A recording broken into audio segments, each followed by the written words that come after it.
कज्जलं सिन्धुपात्रे सुरतरुवरशाखा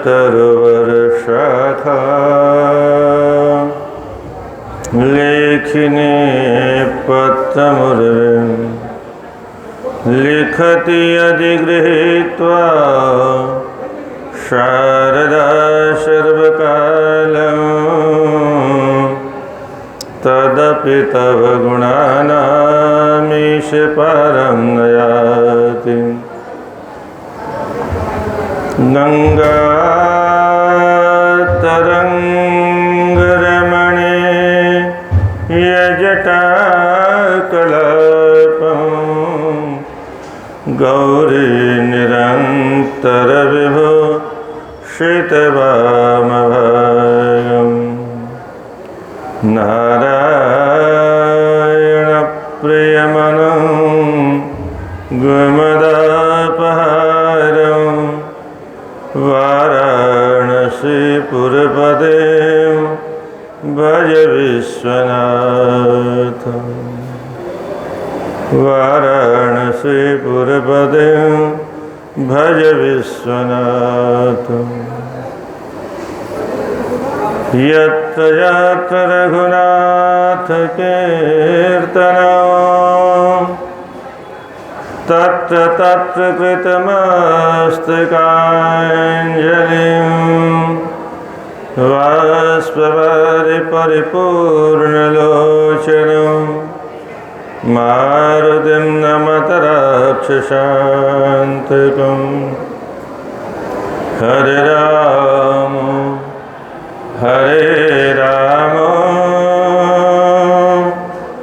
राम राम हरे हरे,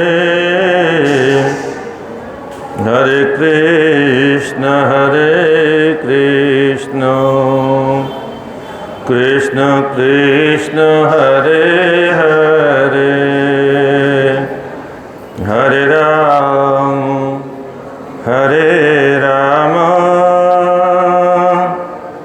राम राम हरे हरे, हरे कृष्ण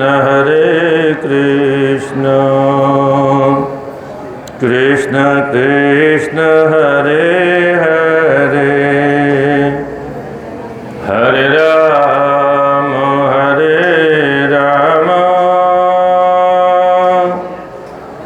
राम राम हरे हरे, हरे कृष्ण कृष्ण कृष्ण हरे हरे।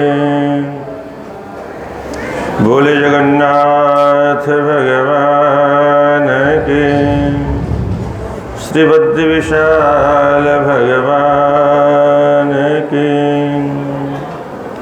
श्री रंगनाथ भगवान की, श्री वैकुंठनाथ भगवान की, श्री अयोध्यानाथ भगवान की, श्री विश्वनाथ भगवान की, श्री लक्ष्मीनारायण भगवान की, श्री हनुमतलाल जी महाराज की, श्री गंगा मैया की, श्री गौ माता की, सत्य सनातन धर्म की।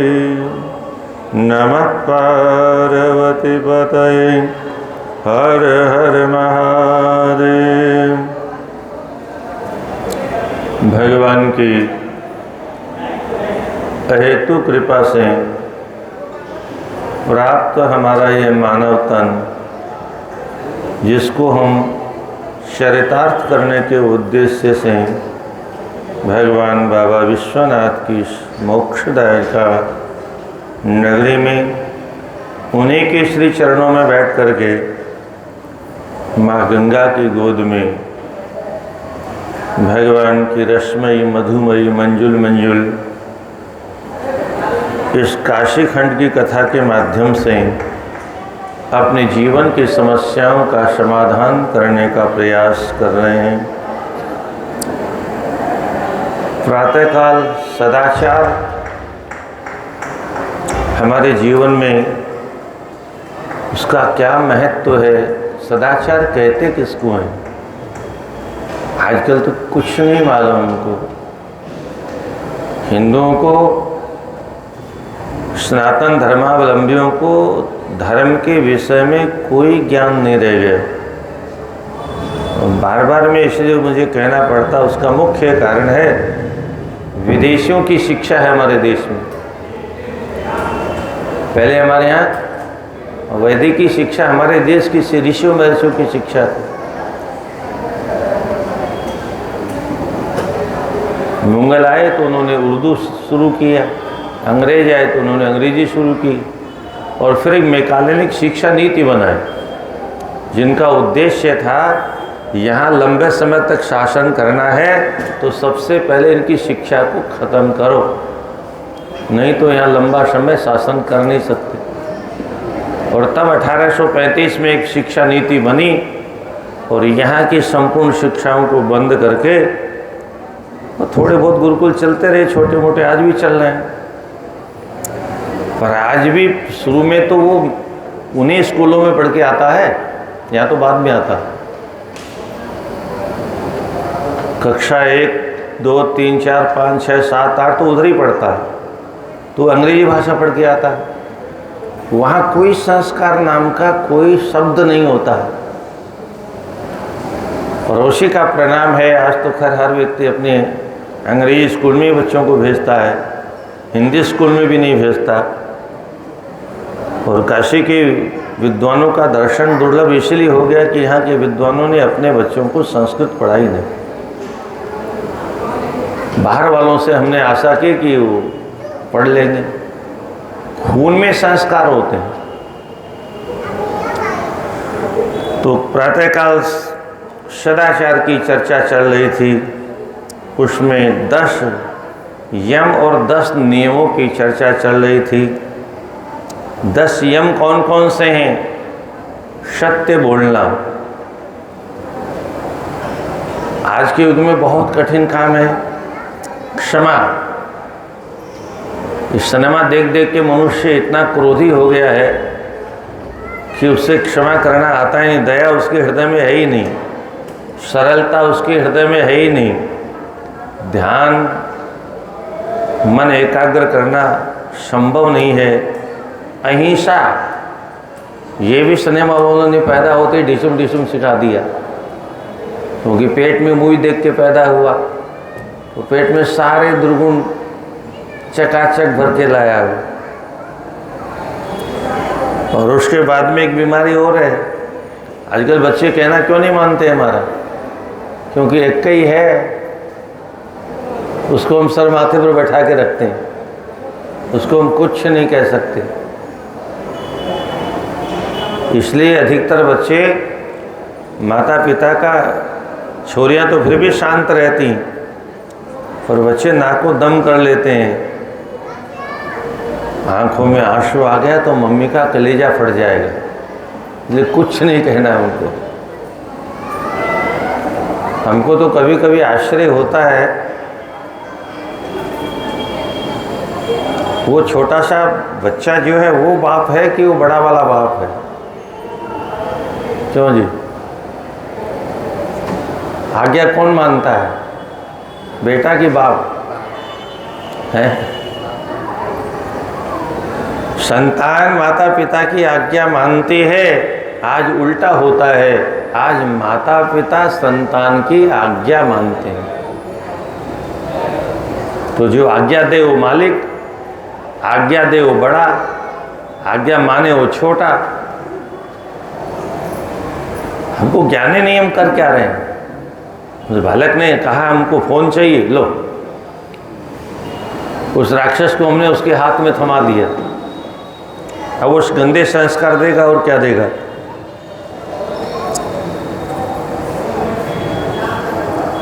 अहिंसनम, इसलिए हिंसक वृत्ति उसके शुरू से ही हो जाती है। मन के ऊपर कंट्रोल किसी का है नहीं, प्रसन्नता किसी के पास है नहीं, माधुर्य मीठी वाणी कोई जानता ही नहीं बोलना। ये 10 प्रकार के यम प्रातःकाल सुनाए। अब 10 प्रकार के नियम। शौच, पवित्रता से रहना। राधे राधे। पवित्रता से हमारा तन भी पवित्र हो, मन भी पवित्र हो। इसके लिए पहले एक और पवित्र वस्तु की आवश्यकता है, हमारा धन पवित्र हो।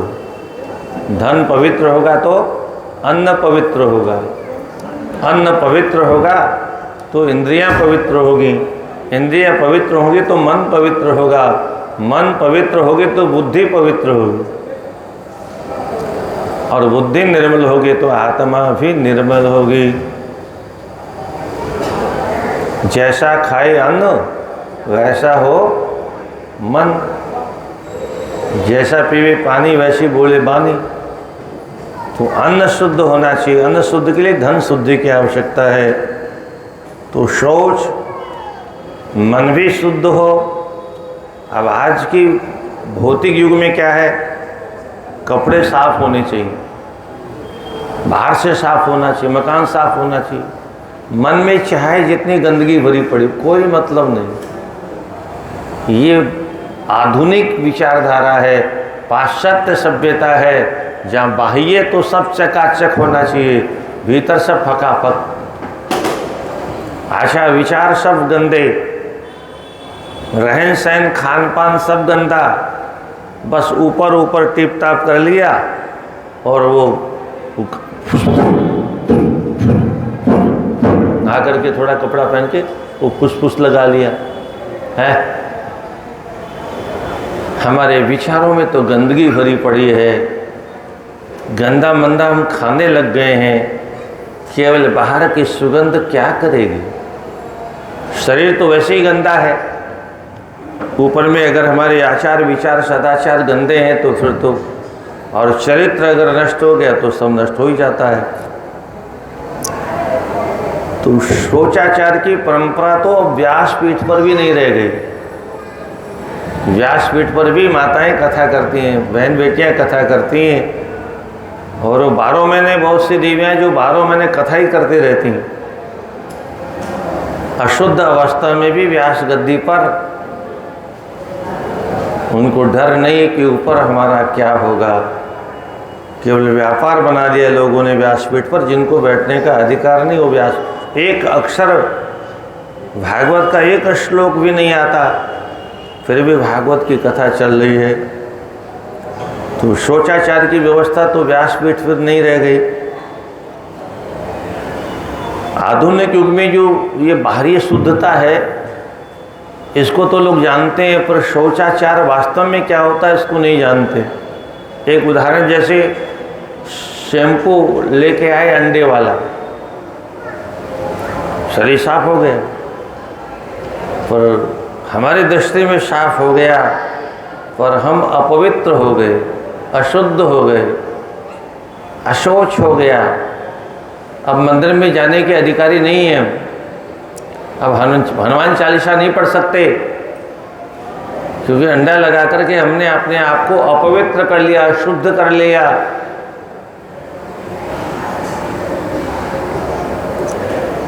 अभी आगे चर्चा आएगी, मट्टी से स्नान करने की परंपरा थी, और आप लोगों ने देखा भी होगा पहले माताएं वो पीली वाली मट्टी, उसी से स्नान करते थे, अथवा मठे से दही से स्नान किया जाता है, बाल बुढ़ापे तक काले रहते थे। शौचम स्नानांत, स्नान करने की प्रक्रिया, समय से स्नान करना, ये आगे और विस्तार से आएगा सब। तपस्या करना, तपस्या क्या है? कायक क्लेशो तपः, इस शरीर को कष्ट देने का नाम तप है। शरीर को कष्ट देने का नाम तप है। इंद्रियां हमारी जब जो मांगे उनको नहीं देना, आँख जो चाहे उसको देखने नहीं देना, कान जो सुनना चाहे उसको सुनने नहीं देना, जीव जो खाना चाहे उसको खाने को नहीं देना, मन जहाँ जाना चाहे उसको जाने नहीं देना, मन मर्जी नहीं, यही तपस्या है। और ये बहुत कठिन काम है कलयुग में, दान करना। कोई कहे कि हमारे पास तो कुछ है ही नहीं, भगवान ने जितना दिया उसी में से कुछ बांट के खाना चाहिए। आधी रोटी है तो उसमें से भी आधी बांट के खाना चाहिए। अथवा कोई घर आया है तो मीठी वाणी तो बोलो, एक गिलास पानी का दान तो कर सकते हैं, मीठी वाणी का दान तो कर सकते हैं, आसन पर बैठा तो सकते हैं। ये 4 चीज़ें तो किसी के घर से कहीं गायब नहीं होती, चाहे कोई कितना भी दरिद्र हो। पर आजकल तो वाणी की भी दरिद्रता हो गई। पढ़े लिखे लोग असभ्यता से बोलते हैं।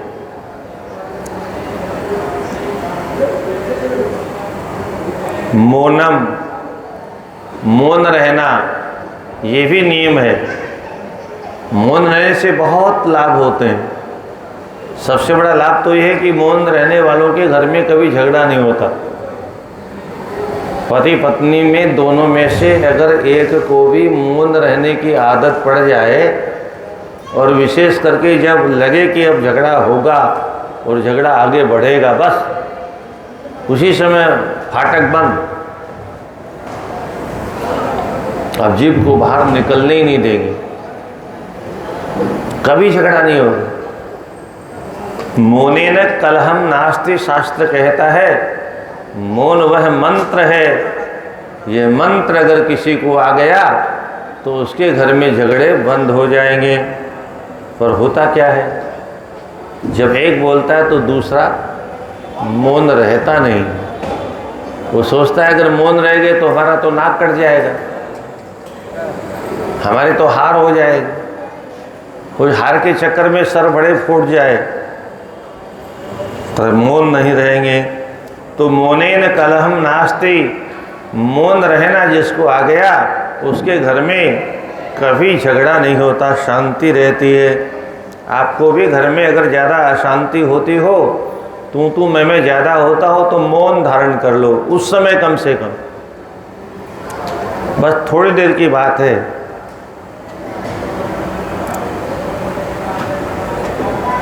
इज्जिया यज्ञ इत्यादि, चींटी को दाना डालना भी यज्ञ है, कबूतर को दाना डालना भी यज्ञ है।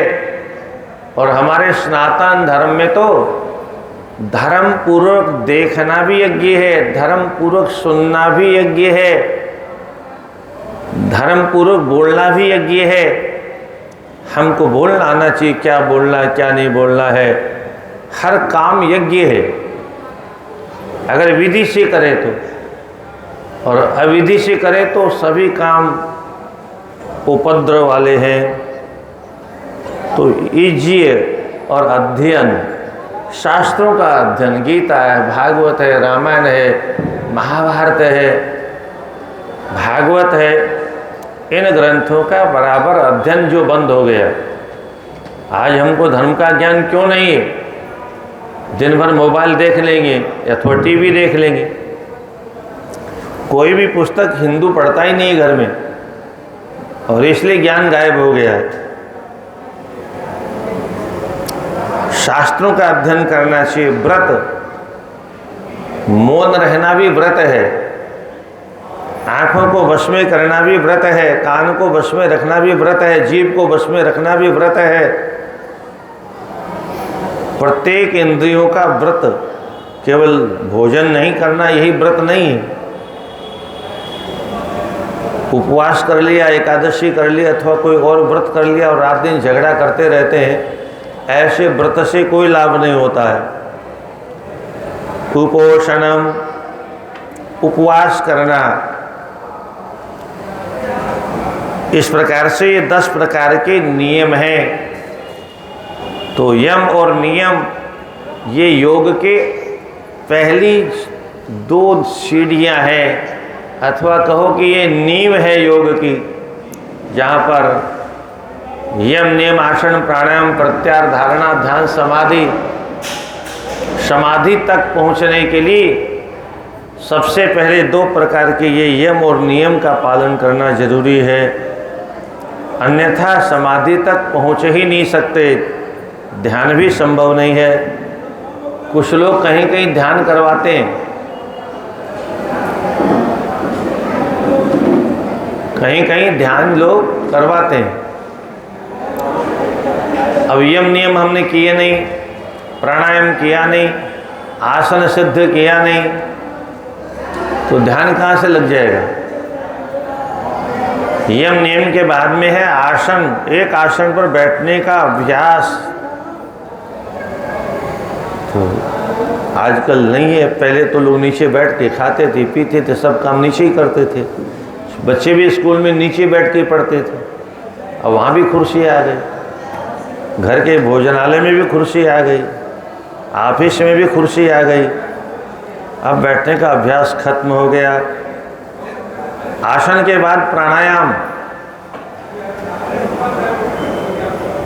वायु पर कंट्रोल करना, इससे मन एकाग्र होता है। मन आपका उद्युग्न हो तो प्राणायाम करना शुरू कर देना, धीरे धीरे मन शांत हो जाएगा। प्राणायाम के बाद में धारणा है, किसी एक जगह अपने मन को दृढ़ता से रोके, और एक जगह मन जब रुकने लग जाएगा तो धीरे धीरे अपने आप ध्यान लगना शुरू हो जाएगा। आगे विस्तार से इसकी प्रक्रिया आएगी।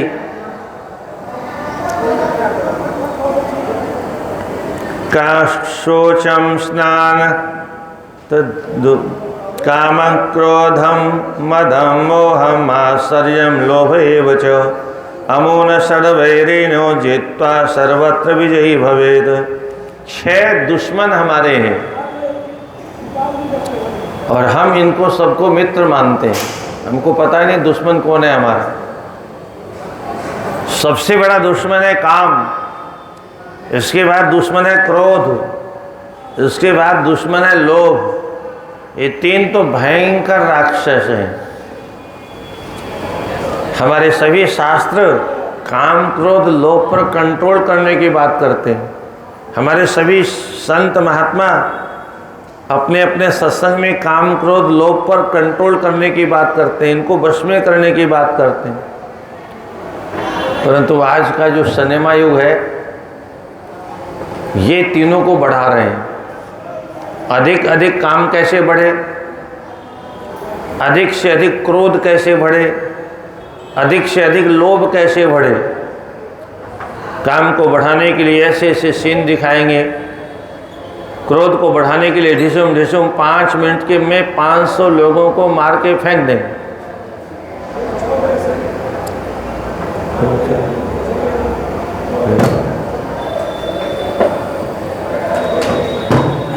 लोभ तस्करी करके बड़े बड़े महल बना करके रातों रात गाड़ियां घोड़े और लोगों के अंदर लोभ बढ़ा दिया। काम और क्रोध लोभ तीनों हमारे यहाँ इतने भयंकर राक्षस हैं, जिनके बारे में गीता में भगवान कहते हैं त्रिभिर्नरकस्येदं द्वारम नाशनमात्मनः कामः क्रोधस्तथा लोभः तस्मादेतं त्रयं त्यज। हे अर्जुन, ये 3 ऐसे राक्षस हैं, अगर इनसे तुमने प्रेम किया, इनको तुमने अपने भीतर जगह दी, तो तुमको नरक में ले जाएंगे। पहला दुश्मन है काम, दूसरा क्रोध, तीसरा लोभ। ये 3 ऐसी भयंकर सड़कें हैं, जिसने इस पर पैर रख दिया वो नरक से नीचे रुकेगा ही नहीं।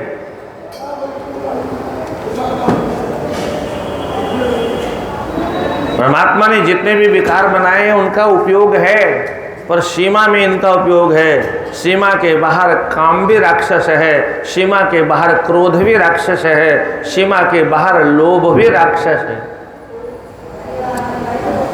अपने ही परिवार में ही सीमा से बाहर अगर काम है तो वह राक्षस है, शास्त्रों में निषेध है, वह भी नरक में जाएगा। सब आपने सुना, कश्यप ऋषि की पत्नी दिति सायंकाल में संतान की कामना करती है और सायंकाल में संतान की कामना करने के कारण दो भयंकर राक्षस पैदा हो गए, हिरण्यकश्यप और हिरण्याक्ष। शास्त्र की विधि के अनुसार कामाचार भी अपराध है, दोष है, नरक में ले जाता है। क्रोध सीमा में है तो ठीक है, बच्चा समय से नहीं आया तो क्रोध आएगा, आना भी चाहिए, पर अगर सीमा से ज़्यादा क्रोध आ गया तो घर में आग लग जाएगी तुरंत, अथवा कोई महाभारत हो जाएगी। तो क्रोध पर भी हमारा कंट्रोल होना चाहिए, लोभ पर भी हमारा कंट्रोल होना चाहिए। और कंट्रोल अगर नहीं है तो अनर्थ हो जाएगा। राधे राधे।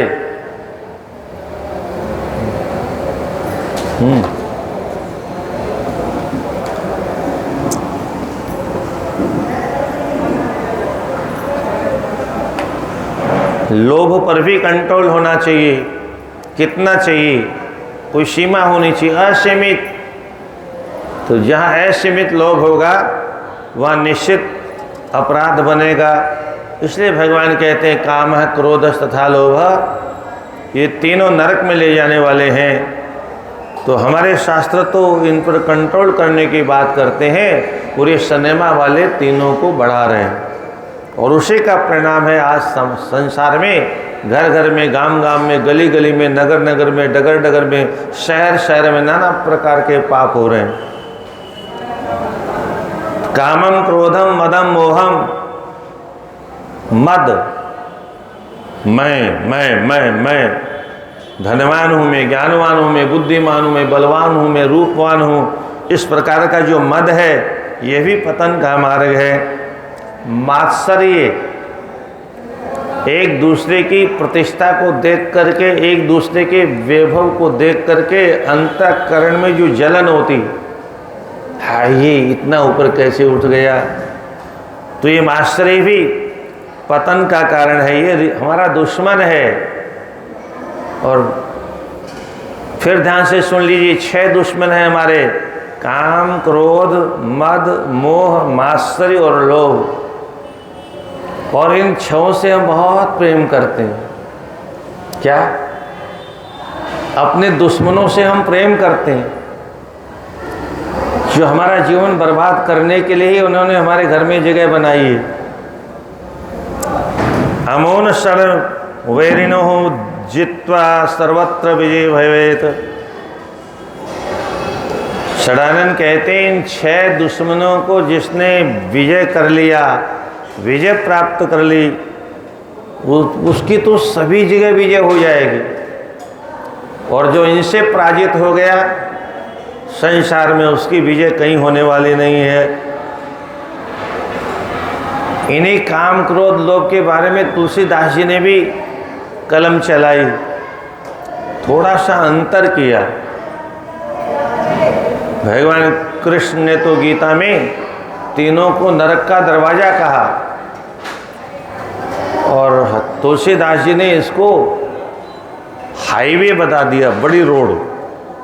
काम, क्रोध और लोभ सब नाथ नरक के पंथ, सब परिहरि रघुवीर ही भजहु भजहि जय संत।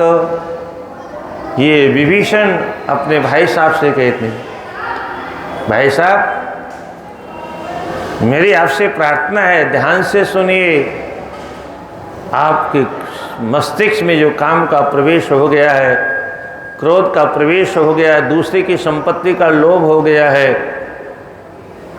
ये तीनों नाथ नरक के पंथ, ये नरक में ले जाने वाली सड़कें हैं। इन तीनों सड़कों पर चलना बंद कर दो। सड़क क्यों बताई? भगवान ने तो कहा दरवाजे हैं, तो दरवाजे तो छोटे होते हैं, सड़कें बड़ी होती हैं। तुलसीदास जी से किसी ने कहा, आपने भगवान की बात को कैसे काटा? सत्यनारायण की बात को काटने की आपकी हिम्मत कैसे हुई? लेखनी कैसे चलाई आपने? तुलसीदास जी ने कहा, मैं कौन होता हूँ लेखनी चलाने वाला? तो बोले, आपने सड़क कैसे बताया? त्रिभुवन नरकस्येदं द्वारम नाशनम आत्मनः, अपनी आत्मा का विनाश करने वाले ये 3 नरक के दरवाजे हैं, ये तो भगवान कहते हैं, और आप कहते हो ये पंथ राजमार्ग है। तुलसीदास जी ने कहा, वो बात ऐसी हुई कि जिस समय सतयुग था तो कोई नरक की तरफ जाता ही नहीं था, कोई ऐसा पाप कर्म करता ही नहीं था, तो दरवाजे कोई आता ही नहीं था, तो दरवाजा भी खाली पड़ा रहता था। त्रेता में इक्के दुक्के आते थे तो दरवाजे से पार हो जाते थे। द्वापर में थोड़ी संख्या बढ़ी, वो भी दरवाजे से पार हो जाते थे। पर कलयुग में तो सब उधर ही जा रहे हैं। पैदल वाला भी उधर ही जा रहा है, साइकिल वाला भी उधर ही जा रहा है, मोटरसाइकिल वाला भी उधर जा रहा है, कार वाला भी, हवाई जहाज वाला भी, हेलीकॉप्टर वाला भी। और इसलिए नरक के दरवाजे पर बहुत भीड़ बढ़ गई। इतनी भीड़ बढ़ी कि भीतर घुसने की जब जगह नहीं मिली तो जोर लगा के हैस्या है, एक धक्का और दो, और इस प्रकार से लोगों ने धक्का मार मार के दरवाजे को तोड़ डाला। यमराज को मजबूरी में वहाँ पर रोड बनानी पड़ गई। अब जब रोड बन गई तो रोड में पैदल वाला भी चल रहा है, साइकिल वाला भी आराम से चल रहा है, मोटरसाइकिल वाला भी आराम से जा रहा है। अब कोई परेशानी नहीं, सब के लिए सुगम है। शास्त्रों में बार बार बहुत सावधान किया है, काम, क्रोध, मद, मोह, मात्सर्य और लोभ, ये 6 हमारे शत्रु हैं। इन 6 शत्रुओं को जिसने जीत लिया उसने संपूर्ण लोकों पर विजय प्राप्त कर ली, अन्यथा वह नरक में जाने के अलावा कोई उपाय नहीं। यत् पापम ब्रह्म हत्यायाः द्विगुणम गर्भपातने प्रायश्चित्तं न तस्यासि तस्य त्यागो विधीयते। गौ हत्या से भी ज्यादा भ्रूण हत्या का पाप लगता है, परंतु आज दिन पर दिन ये पाप बढ़ता जा रहा है। ये शनिमा की कृपा है। प्रायश्चित्तं न तस्य स्यात्, गौ हत्या का प्रायश्चित हो सकता है, पर भ्रूण हत्या करने वाले का तो कोई प्रायश्चित ही नहीं है। फिर क्या करना चाहिए? बोले तस्या त्यागो विधीयते, उसका तो त्याग कर देना चाहिए।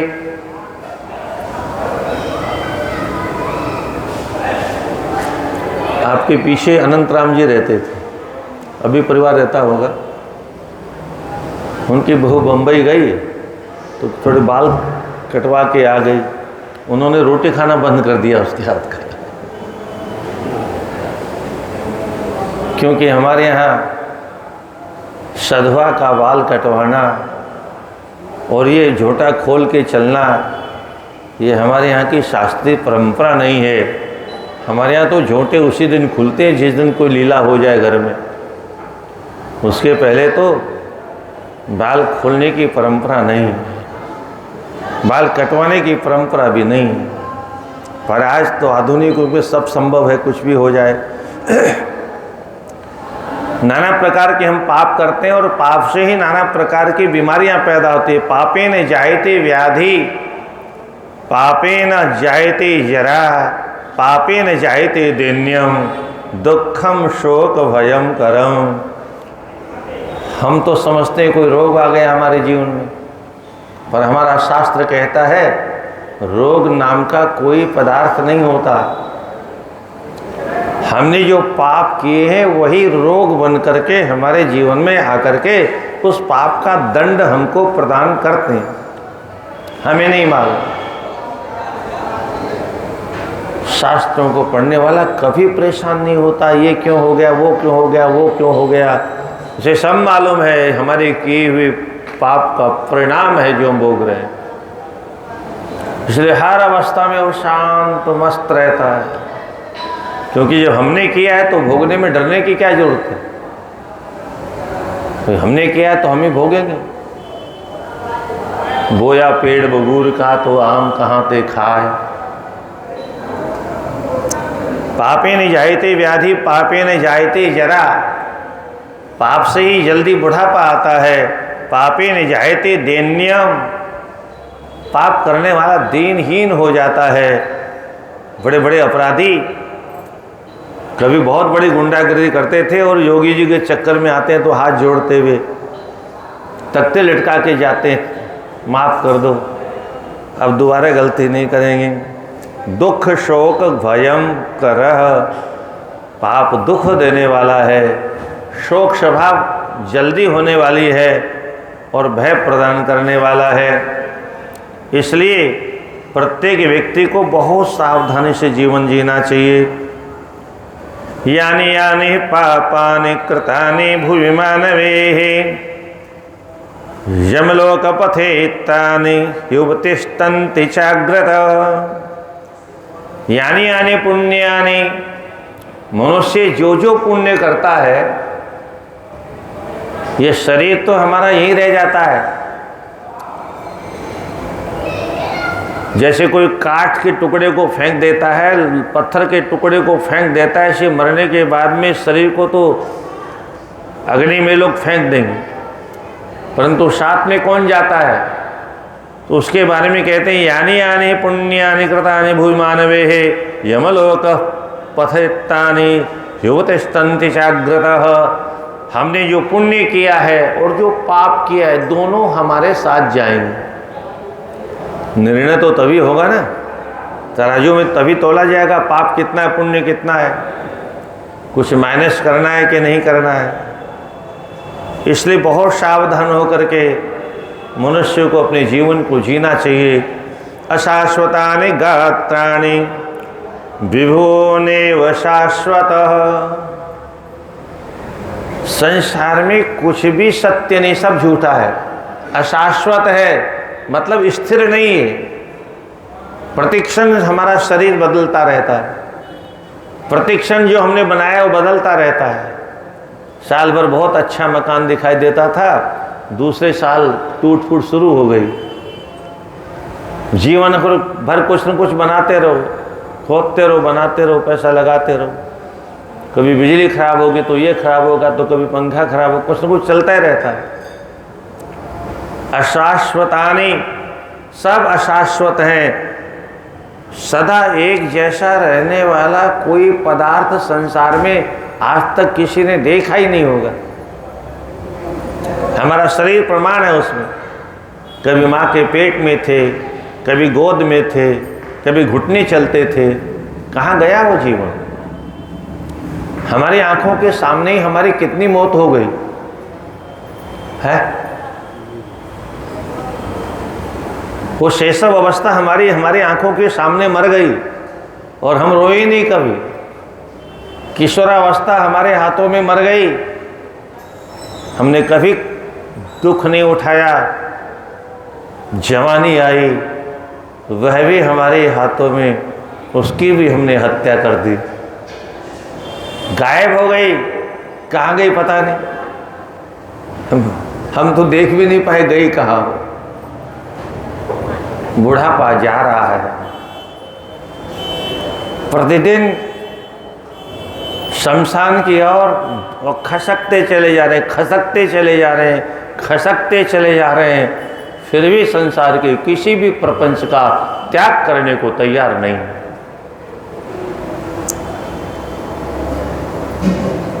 नित्य क्या है? ये तो सब अशाश्वत है, पर नित्य है क्या? बोले एकमात्र धर्म ही नित्य है। इसलिए धर्म का आचरण बराबर करना चाहिए। नित्यम सन्निहितम मृत्यु कर्तव्यो धर्म संग्रह। मृत्यु तो निकट खड़ी है, माथे के ऊपर खड़ी है, तलवार हाथ में ले रखी है, चुटिया को उसने पकड़ रखा। गृहीत केशेषु मृत्युना धर्मम आचरेत।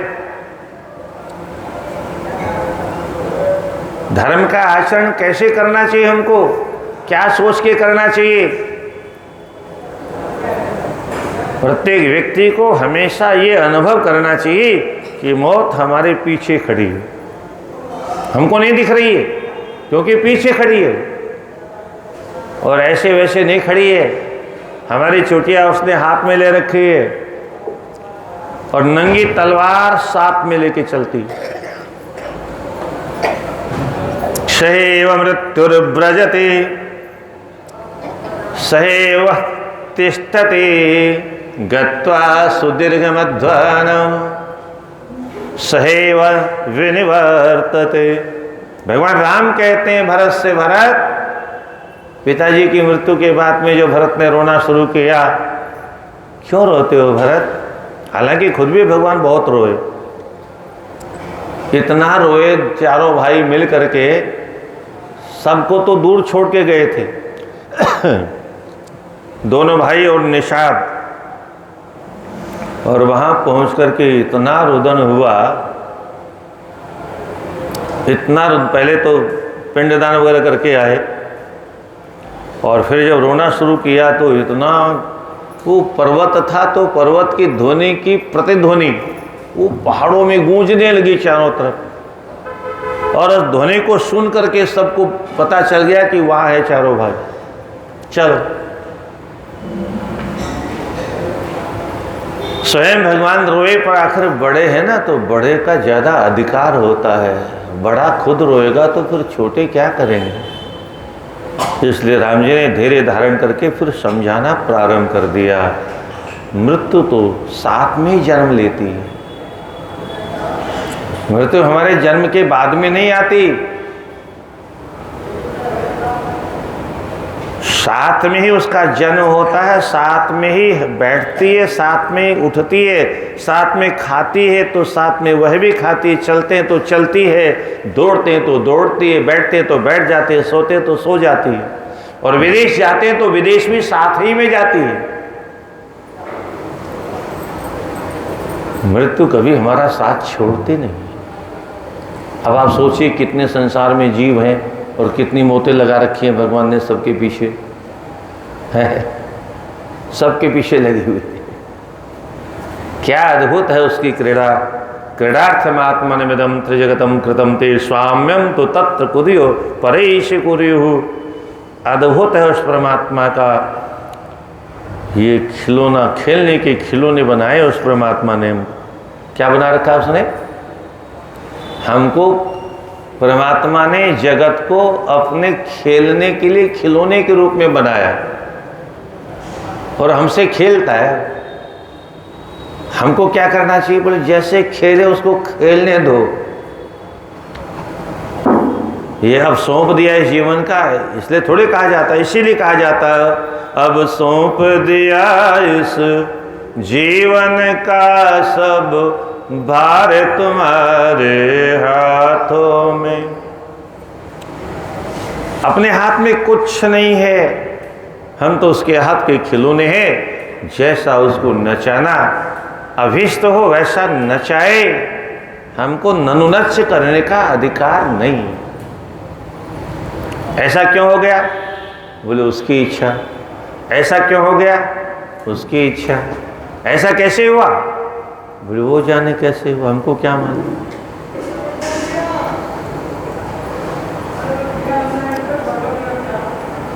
नित्यम सन्निहितम मृत्यु कर्तव्यो धर्म संग्रह। मृत्यु के मुख में हम नित्य प्रतिक्षण जा रहे हैं। 50, 60, 70 वर्ष हमारे मौत के मुख में चले गए और ये मान करके प्रतिक्षण सावधान रह करके धर्म का आचरण करते रहना चाहिए, क्योंकि अधर्म करते हुए अगर पकड़े गए तो रंगे हाथों पकड़े जाएंगे ना, उसका दंड तो ज्यादा होगा। यद ददाति यद सनाति तद्वे धनिनो धनम। हमारा धन हमारे पास में जो है वो हमारा कितना है। क्या प्यारी प्यारी बातें शास्त्रों में लिखी है। यद ददाति यदस्नाति, जो हम दे देते हैं किसी को वो हमारा है, और जो हम खा लेते हैं, पी लेते हैं, उपयोग में कर लेते हैं वो हमारा है। बोले बाकी? बोले वो तो पता नहीं, हमको नहीं मालूम किसका है, हमको मालूम नहीं, केवल झूठे ही उसके मालिक बनते हैं हम। जो धन हम छोड़ के जाएंगे उसके लिए लिखा है अन्य ही मृतस्य क्रीडंती दारेरपि धनेरपि। हमारे छोड़ के जाने के बाद में जिसके भाग्य में होगा वो उसका आनंद लेगा, वह उसके साथ में क्रीड़ा करेगा, वह उसके साथ में अठखेलियाँ मनाएगा। हमारा तो उतना ही है जितना हमने अपने उपयोग में ले लिया और जितना किसी और दिन दुखी को दे दी, बाकी हमारा है। ये अज्ञान के अलावा कुछ नहीं। शनि शनि संयुंजा धर्मम बल्मिक संगवत, जैसे वो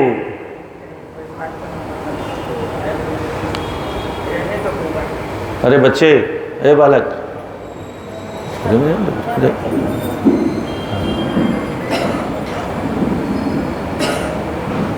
श्रीमन्नारायण नारायण नारायण, श्रीमन्नारायण नारायण, श्रीमन्नारायण नारायण नारायण, श्रीमन्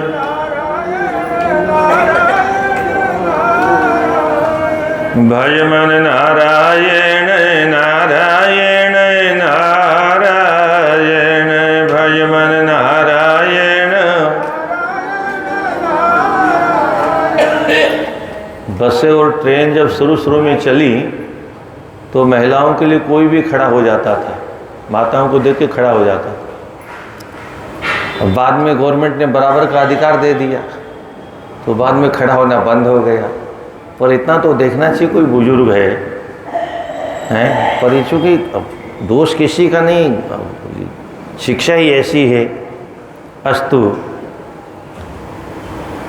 शनि शनि जैसी दीमक होती है, नहीं जाने कहाँ से मट्टी इकट्ठी करती है, सब खा करके साफ कर देती है, धीरे धीरे सब साफ कर देती है। ऐसे ही मनुष्य को बराबर लगे रहना चाहिए धर्म का संग्रह करने में। धर्म एव सहाय स्यात् अमूत्र च परिच्छद, पितृमातृसुत भ्रातृ योषिर बंधु जनादिकः। धर्म क्यों करना चाहिए? क्योंकि एकमात्र धर्म ही हमारी सहायता करता है। धर्मेव हतो हन्ति धर्मो रक्षति रक्षितः, तस्मात् धर्मं न हन्तव्यं मानो धर्मो हतो वधीत। धर्म की हम रक्षा करते हैं तो धर्म हमारी रक्षा करता है। इसलिए शास्त्र कहता है धर्म की हत्या मत करो। हमको नहीं मालूम धर्म किसे कहते हैं, भगवान ही धर्म के प्रतीक हैं। रामो विग्रहवान धर्म। धर्म कोई सामान्य क्रियाकलाप का नाम नहीं है। मंदिर जाना, कथा वार्ता सुन लेना, छोटा मोटा दान पुण्य कर देना मात्र यही धर्म नहीं है। ये तो सत्कर्म है। धर्म तो साक्षात भगवान का विग्रह है, भगवान का रूप है। धर्म पर प्रहार करना तो भगवान के विग्रह पर प्रहार करना जैसा है। तस्मात् धर्मं न हन्तव्यम, धर्म की हत्या कभी नहीं करना चाहिए। धर्म की रक्षा हम करेंगे तो धर्म हमारी रक्षा करेगा। यहाँ तक लिखा है वने रणे सत्तु जलाग्नि मध्ये महारणवे पर्वत मस्तके वा सुप्तं प्रशोप्तं विषमस्थितं वा रक्षन्ति पुण्यानि पुराकृतानि। घनघोर जंगल में चले जाएं, शेर बाघ भालुओं के बीच में प्रवेश कर जाएं, पर धर्म अगर है हमारा किया हुआ तो वहाँ भी हमारी रक्षा हो जाएगी। धर्म वहां भी हमें बचा लेगा। वने रणे, युद्ध के मैदान में कितना भी भयंकर युद्ध की भूमि क्यों न हो, पर हमारा पुण्य अगर है हमारे सहायता करने वाला, तो युद्ध की भूमि में भी हमारे प्राणों को कुछ नहीं होगा। वने रणे शत्रु जलाग्नि मध्य, जल के भीतर डूब जाए, जहाज डूब जाए, भगवान न करे नाव डूब जाए, पर पुण्य हमारा है तो वहां भी हमारी सुरक्षा करने के लिए हमेशा तैयार रहता है। कभी कभी आपने देखा होगा बड़े भयंकर एक्सीडेंट होते हैं पर उसमें किसी को खरोंच भी नहीं आती। राजस्थान में तो 100 हाथ के कुएं होते हैं, और बचपन में हमने देखा है बहुत से लड़के कुएं में गिर जाते थे, कुछ नहीं होता था। तो लोग कहते थे कुएं भी कौन जलो। कुएं में भी मौत नहीं आई, खरोंच भी नहीं आई। अब थोड़ा इधर उधर होता तो टक्कर खाते खाते 10 जगह तो चोट लगी जाती, कुछ नहीं। तो ये है रक्षा करने वाला मारने वाले से बड़ा है। तो वने रणे शत्रु जलाग्नि मध्य, महारणवे पर्वत मस्तके वा, भयंकर जंगल में चला जाए अथवा हिमालय पर्वत के ऊपर चला जाए, वहां से भी फिसल जाए, तो रक्षन्ति पुण्यानि पुरा कृतानि, हमने कोई पुण्य किया है। और इसीलिए बहुत सुंदर अध्याय वाल्मीकि रामायण में आया है। ओह, बहुत गजब का अध्याय है। भगवान राम जब वन में जाने लगे तो पहले तो कौशल्या ने ये बहुत कहा मुझे भी ले चलो, आदि आदि तमाम चर्चा हुई। राम जी ने माँ को उपदेश दिया, जब तक पिताजी जीवित हैं आप उनको छोड़ के कहीं नहीं जा सकती। आपका धर्म आपको जाने की आज्ञा नहीं देता माता जी। आप तो स्वस्ति वाचन करो, मन में तो मुझे जाना ही जाना है। तो माँ ने वहां एक अध्याय पूरा स्वस्ति वाचन किया। जंगल में तुम जा रहे हो, जिस धर्म का तुम पालन कर रहे हो वो धर्म तुम्हारी जंगल में रक्षा करेगा। वो धर्म तुमको अग्नि से, वायु से, जल से, सांप से, बिच्छू से, शेर से, बाघ से, वो लंबा अध्याय है। इतना ही समझ लो, सभी प्रकार के संकटों से तुम्हारे धर्म का जो तुमने आचरण किया है, इसलिए इन ग्रंथों को पढ़ना चाहिए। पुण्य करने वाला व्यक्ति सदा सुरक्षित रहता है, पुण्य के कवच में सुरक्षित रहता है। धर्म करने वाला धर्म के कवच में सुरक्षित रहता है। धर्म जैसा कवच और दूसरा दुनिया में बना ही नहीं। भगवान राम तो तीन ही लोग तो गए थे जंगल में, और तीनों के दिन वापस आ गए। क्यों? माता पिता की आज्ञा मानने वाला धर्म उन्होंने अपने जीवन में अपनाया, तो इतने बड़े संकट आने के बाद, रावण जैसे योद्धा से लड़ने के बाद में भी सुरक्षित वापस आ गए। ये है धर्म। और इसलिए भगवान ने आचरण करके दिखाया। अब आज कोई कहाँ कोई माता पिता की आज्ञा मानता है। भगवान राम तो कहते हैं, अहम तो पितृ आज्ञा पतयमपि पावगे, भक्ष्यम विषम तीक्ष्णम पतयमपि चारणवे। मेरे महाराज मुझे आज्ञा दे दे तो मैं जहर खा के मर सकता हूँ। मेरे महाराज मुझे आज्ञा दे दे। महाराज कहने का तात्पर्य पिताजी नहीं कहा, अहम तो वचनात् राज्ञ, राजा। राजा शब्द क्यों कहा? पूरी प्रजा का यही धर्म है। आप तो लोग पता नहीं कितने करोड़ों लोग हैं जो जब तक यहाँ के राजा को गाली नहीं दे देते तब तक पानी नहीं पीते। परंतु राजा को गाली देना कितना पाप है ये लोगों को नहीं मालूम। मेरे महाराज कह दें तो मैं हलाहल जहर खा करके मर जाऊं। मेरे महाराज की आज्ञा हो जाए तो समुद्र के लहरों में समा जाऊंगा। ये सब शिक्षा का प्रभाव है। गुरुकुलों में यही सब पढ़ाया जाता था, और इसलिए प्रत्येक व्यक्ति को विदेशियों के आने के पहले धर्म का ज्ञान था। जब हमारी शिक्षा ही बंद हो गई तो हमारा धर्म हमसे गायब हो गया, और तब से चोटी से लेके सब कुछ गायब हो गया। धर्म एव सहायी स्याद अमुत्र न परिच्छद। कार्तिकेय महाराज कहते हैं धर्म ही रक्षा करता है, परिवार के सदस्य किसी की रक्षा नहीं करते, धन संपत्ति किसी की रक्षा नहीं करती। कोरोना में बहुत से लोगों को गैस नहीं मिली, पैसा नहीं था, ऐसा नहीं था, पैसा था पर पैसा बचा नहीं सकता। परिवार के सदस्य थे पर परिवार के सदस्य बचा नहीं सकते। इसलिए धर्म की महिमा को बहुत अधिक महत्व दिया गया है। परिवार के सदस्य और जो हमने संग्रह किया है वो साधन, वो सुविधाएं, वो हमारी रक्षा नहीं कर सकती।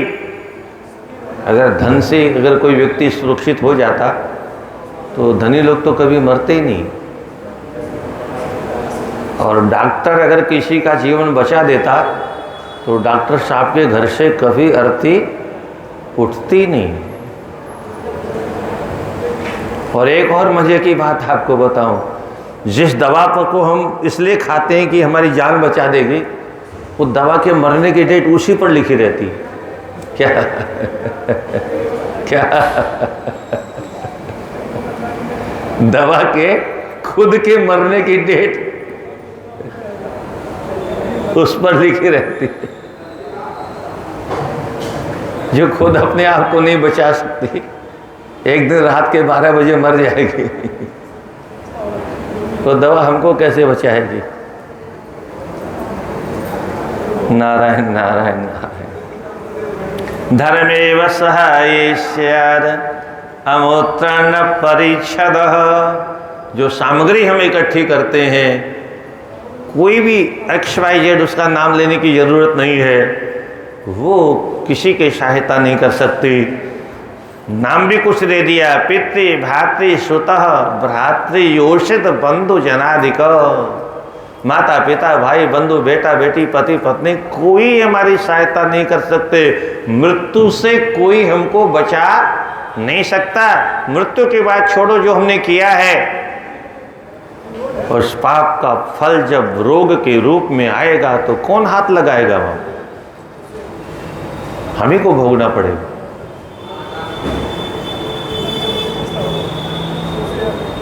सामने वाले बातें कर सकते होंगे कितना दुख है, कितना दर्द है, क्या है, पर भोग तो वही रहा है।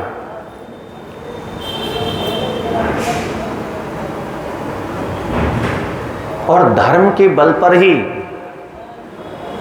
जो हमारा आगे का जन्म हुआ, ये जन्म हुआ वो तो हो गया। यहाँ पर भी जो हमें परिवार मिला हमारे कर्मों के अनुसार मिला, और आगे भी जो मिलेगा हमारे कर्मों के अनुसार ही मिलेगा। उत्तम कुल, मध्यम कुल, अधम कुल, उत्तम वर्ण, मध्यम वर्ण, निम्न वर्ण, अथवा धनवान अथवा निर्धन अथवा बीच वाले, जो जो जैसा जैसा करेंगे वैसा वैसा मिलने वाला। पहले क्या आज मिलेगा, आज करेंगे आगे मिलेगा।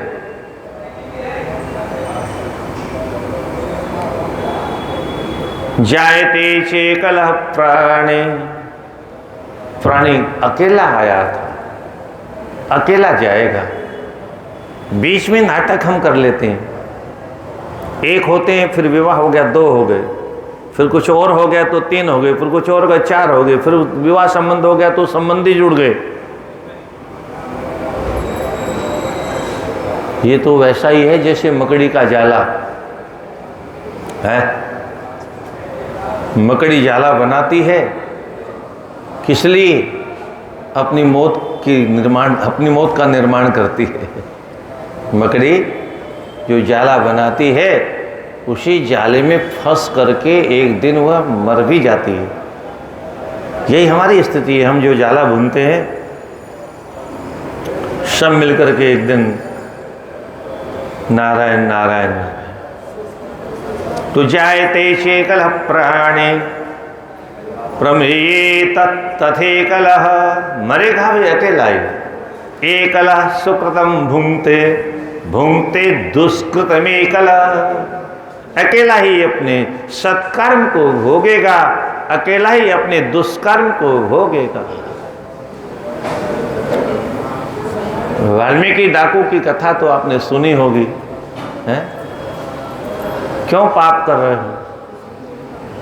बोले परिवार का पालन पोषण करना है। पूछ तो आओ तुम्हारे परिवार वालों से, पाप तुम कर रहे हो और भोगते समय क्या तुम्हारे परिवार के सदस्य तुम्हारा साथ देंगे?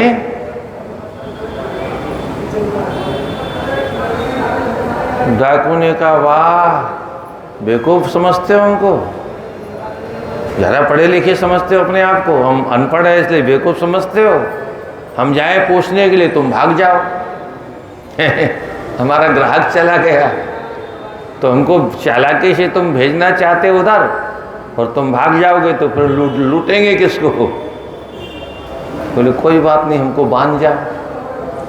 तुमको विश्वास नहीं होता, वैसे तुम कलयुग के साधु है नहीं, जो कह रहे हैं वही करेंगे, पर फिर भी तुमको विश्वास नहीं तो बांध के चले जाओ। बांध के गया, पूछा क्यों भाई बेटे एक बात बता, हम जो पाप करके लाते हैं तुम दंड भोगेगा कि नहीं साथ में? बोलो आपका धर्म है हमारा पालन पोषण करना। पत्नी देवी तुम तो साथ दोगी? बोलो हम हमारा भरण पोषण करना आपका काम है पतिदेव, हमको नहीं मालूम आप कहाँ से लाते हो, क्यों क्या क्या करके लाते हो? कह रहे हम तो कोई साथ देने वाला नहीं है, फोकट में मरे जा रहे हैं हम अकेले हैं। थोड़ा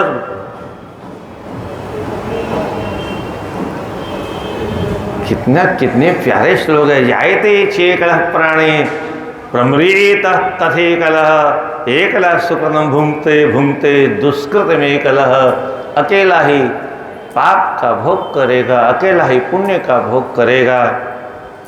इसलिए बहुत सावधान होकर के, छोटा सा जीवन है और इस छोटे से जीवन में ज़्यादा खोटे काम किस लिए करना?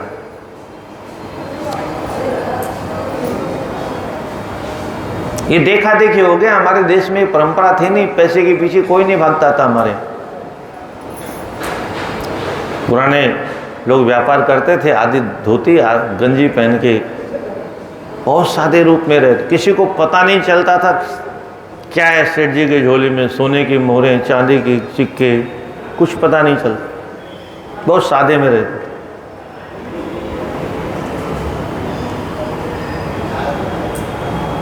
बराबर धर्म का आचरण करना चाहिए। देह पंचत्वमापन्नम त्यक्त्वा को काष्ठलोष्टवत, ये श्लोक यहाँ आ ही गया है, थोड़ा अंतर से आया है। देहम पंचत्वमापन्नम त्यक्त्वा कौलो काष्ठलोष्टवत बांधवा विमुखा यान्ति धर्मो यान्तम अनुव्रजेत। जब हमारा शरीर शांत हो जाएगा तो घर वाले उठा के बांध करके लकड़ी के गट्ठर की तरह से लकड़ी के गट्ठर पर डाल के आग लगा के चले आए। जो कमाया था घर में रह गया, जो जहाँ दिया था वहाँ रह गया, जो गाड़ा था वहाँ रह गया, पशुधन है तो जहाँ बंधा वहाँ रह गया, परिवार वापस आ गया। अब हमारे साथ क्या जाएगा? हमारे साथ क्या जाएगा? तो वही कहते हैं बांधवा विमुखा यान्ति, घर वाले तो मुंह मोड़ के वापस आ जाते हैं, उधर देखते ही नहीं है। छोड़ाए शमशान भूमि में आग लगा करके। धर्मो यान्तम अनुव्रजेत, पर धर्म हमारा साथ नहीं छोड़ता है, वो हमारे साथ चाहता है।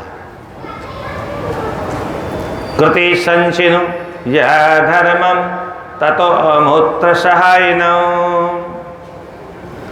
धर्म सहायन लब्ध्वा संतरेत दुस्तरम तमः। धर्म ऐसा सहायक है हमारा कि वो कभी साथ नहीं छोड़ता है। कृति संचिदुम संचनुयात् धर्मम, जो धर्म का संग्रह करता है तो इस लोक में भी धर्म हमारी सहायता करता है, और अमूत्र मरने के बाद उस लोक में भी धर्म हमारी सहायता करता है। धर्म साहाय्यम लब्ध्वा संतरेद दुस्तरम तमः। धर्म की सहायता से हम इस भव सागर को बिना किसी परिश्रम के पार कर लें। और धर्म की नौका नहीं है तो,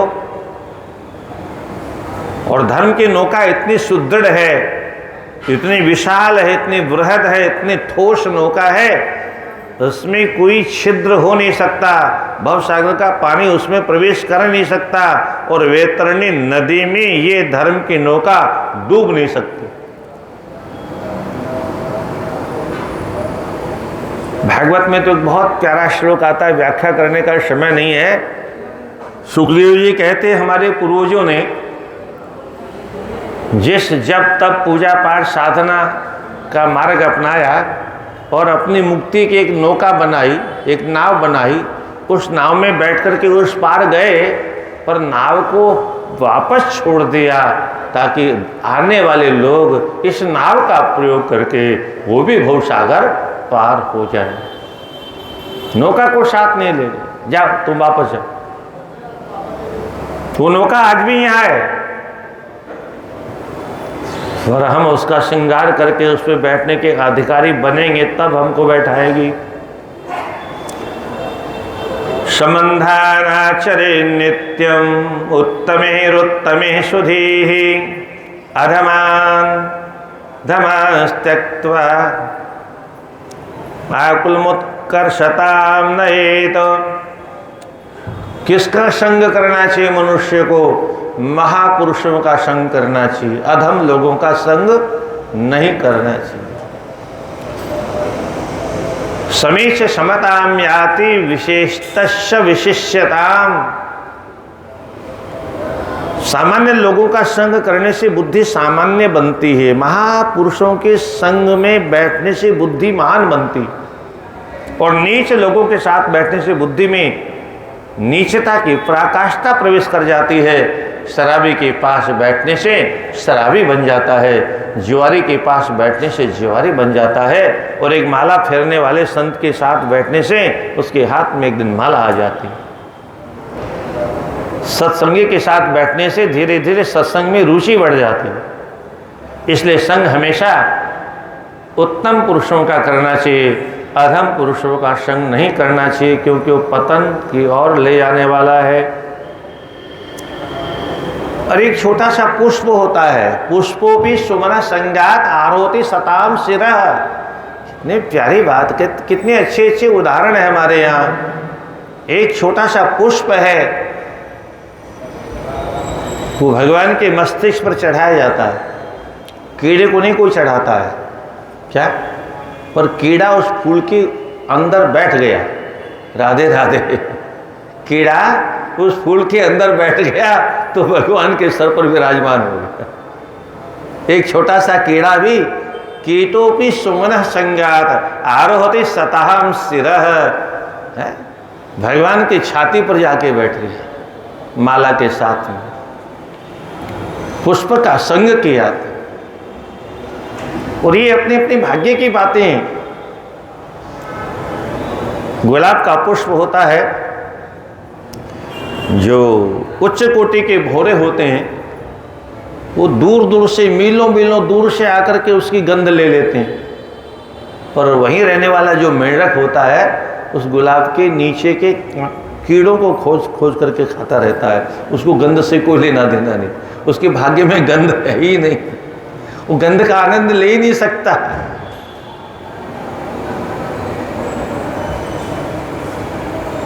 हलवा बनाते हो आप लोग, करछुल से बनाते हो ना, पलटा से बनाते हो, पलटा को स्वाद आता है क्या?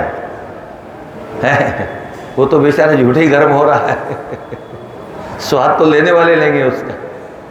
क्या सारा परिश्रम उसने किया, आग में वो जला, मेहनत करके हलवा बनाया, पर उसको स्वाद ही नहीं आया, उसके भाग्य में स्वाद है ही नहीं, वो लेने वाले ले गए। ऐसे ही प्रारब्ध में लिखा नहीं होता है तो भले ही गुलाब के निकट रहें, फिर भी हम गंदगी में ही नजर रखते हैं, उसकी महानता की ओर हमारी दृष्टि नहीं होती। ये अपनी अपनी योनियों के हिसाब से अपने को लाभ हानि मिलती। उत्तमान उत्तमान्यमेव गच्छन् हीनाश्च वर्धयन्। उत्तम पुरुषों के पास, विद्वानों के पास बैठ के लोग विद्वान बन जाते हैं, मूर्खों के पास बैठ के मूर्ख बन जाते हैं। तो उत्तमान उत्तमान्यमेव गच्छन् हीनाश्च वर्धयन् ब्राह्मण श्रेष्ठतामेति प्रत्यवायेन शुद्धताम्। उत्तम महापुरुषों के पास बैठ करके ब्राह्मण योग्य बन जाता है। वही ब्राह्मण अगर नीचों के साथ बैठने लगा तो उसी ब्राह्मण का पतन भी हो जाता है, उसको कोई रोक नहीं सकता है। एक बार मथुरा के पास में, हाथरस के पास में कहीं भागवत करने गए तो लोग बता रहे थे, महाराज पास में क्षत्रियों का गांव है। आपके मथुरा से एक पंडित जी 35 वर्ष से आते हैं कथा, हर साल करते हैं वही कथा, और वो ठाकुर लोग भी पीते हैं। तो धीरे धीरे गुरुजी को भी पिलाना शुरू कर दिया।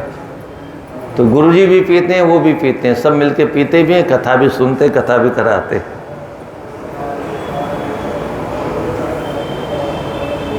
दुष्टों का रंग हमारे ऊपर चढ़ जाए, क्या अपने आप की आत्मा को इतना कमजोर नहीं रखना चाहिए।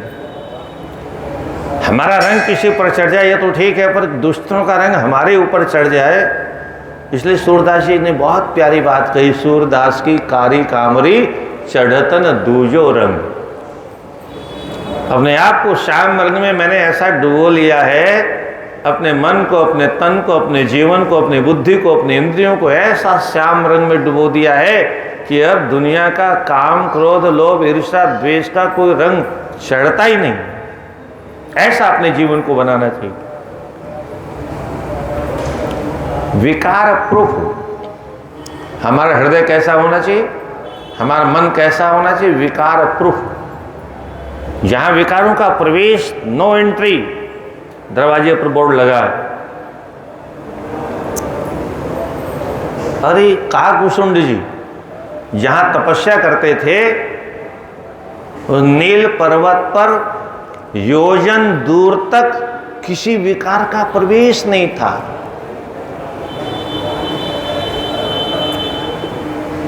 एक कौवा अगर साधना करता है तो साधना का जो क्षेत्र है वह भी इतना निर्मल हो जाता है कि वहां दूसरा भी कोई प्रवेश करेगा। यही तो था दृष्टिपात मात्र से शक्ति प्रदान करने की परंपरा, यही तो थी। देखने मात्र से व्यक्ति का सब कुछ सुधर जाता था। अब वो तपस्या आज नहीं रही है हम लोगों के अंदर। अनध्ययनशीलस्य सदाचार विलंघिनम साल संशय दुरन्नादम ब्राह्मणा बाधते अंतक। जो ब्राह्मण शास्त्रों का अध्ययन नहीं करेगा, वेदों का अध्ययन करना बंद कर देगा, निश्चित ही वो सदाचार से रहित हो जाएगा और उसी ब्राह्मण के ब्राह्मणत्व की मृत्यु होती है। अन्यथा ब्राह्मण मृत्यु के वश में नहीं होता है। यतोऽभ्यसेत् प्रयत्नेन सदाचारं सदा द्विज तीर्थानप्यभिलष्यन्ति सदाचारी समागमन। जो सदाचारी महापुरुष होते हैं, धर्मात्मा लोग होते हैं, हम तो तीर्थों में जा नहीं पाते हैं। बहुत से लोग जाएंगे जाएंगे जाएंगे जाएंगे जाएंगे करते रह जाते हैं, और जाएं तो भी कोई फर्क नहीं पड़ता। हमारे जीवन में कोई परिवर्तन आने वाला नहीं है। पर तीर्थ भी उन महापुरुषों का चिंतन करता रहता है जो सदाचारी हो, तपस्वी हो, ज्ञानी हो। एक बार आए ऐसे महापुरुष लोग उनका हमको भी दर्शन हो जाए, हम भी धन्य हो जाए। क्या तीर्थ भी प्रतीक्षा करते हैं, किसकी? हमारे जैसियों की नहीं, महापुरुषों की प्रतीक्षा करते हैं। तीर्थान्यपि अभिलप्सन्ति सदाचारारिगा समागम। महापुरुषों का समागम हो जाए ये तीर्थ भी कामना करते हैं। और भगवान के बारे में तो आपको मालूम ही होगा, भगवान तो ऐसे भक्तों का दर्शन करने चले जाते हैं, दर्शन देने नहीं। ध्रुव जैसे भक्त का दर्शन करने जाते हैं। और दक्षिण में आपने जो विठलनाथ भगवान का मंदिर है, ये आगे एक चर्चा आएगी मातृ भक्ति की। वो माता पिता की भक्ति करते थे और कुछ नहीं जानते थे। माता पिता की भक्ति की क्या महिमा होती है, आज के लोग जानते नहीं, तो माता पिता को घर से निकाल देते हैं। भगवान द्वारकाधीश ने रुक्मिणी से कहा, देवी आओ चलो एक भक्त का दर्शन करा लाए। चलो प्रभु।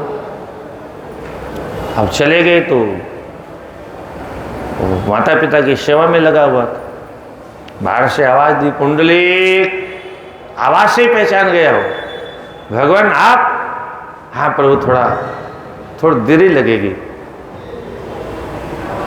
भगवान ने कहा, हम तुम्हारे दरवाजे पर खड़े और तुम कह रहे हो देरी लगेगी।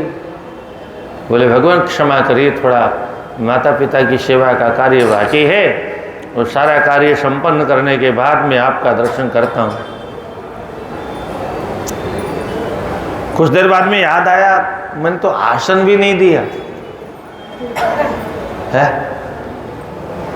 कम से कम आसन, वो आसन क्या था, करीब 2 ईंटा फेंक दी। बोले, भगवान इसको आसन के रूप में इसका प्रयोग करिए। और भगवान उस पर खड़े हो गए। एक बार रुक्मिणी जी खड़ी हो गई, थक गए तो भगवान यहाँ कमर पर ऐसे हाथ रखे। बहुत देर बाद भगत जी आए। रुक्मिणी जी कई बार धीरे धीरे कानाफूसी करती रही, कैसा भक्त है आपका, इसी का दर्शन कराने लाए थे हैं? यहाँ तक हम आ गए, आप आ गए और इसको फुर्सत ही नहीं है। भगवान बोले, रुक्मिणी यही तो बात है, मेरा भक्त कोई भाग्यशाली होता है और जो महाभाग्यशाली होता है माता पिता का भक्त होता है, और जो माता पिता का भक्त होता है मैं भी उसकी भक्ति करता हूं। क्या? मैं स्वयं उसकी भक्ति करता हूं। स्वयं मुझे ऐसे महापुरुषों का दर्शन करके अपने आप को धन्य धन्यता का अनुभव करना होता है। तो भगवान भी, तीर्थ भी और भगवान भी ऐसे महापुरुषों का चिंतन करते रहते हैं। इसलिए ब्राह्मण को सदा सर्वदा शास्त्रों का अध्ययन करते रहना चाहिए। ततोभ्यसेत प्रयत्नेन सदाचारम सदा द्विज। यहाँ द्विज का तात्पर्य ब्राह्मण क्षत्रिय वैश्य 2 बार, आगे चर्चा आएगी 2 बार द्विजाति क्यों कहा, बोले 2 बार जन्म होता है। एक बार माँ के गर्भ से जन्म हुआ और यज्ञोपवीत संस्कार को, जनेऊ संस्कार को हमारे यहाँ दूसरा जन्म माना गया है, जो अब बंद हो गया है। ब्राह्मणों का जनेऊ भी बंद हो गया, औरों की तो बात छोड़ो।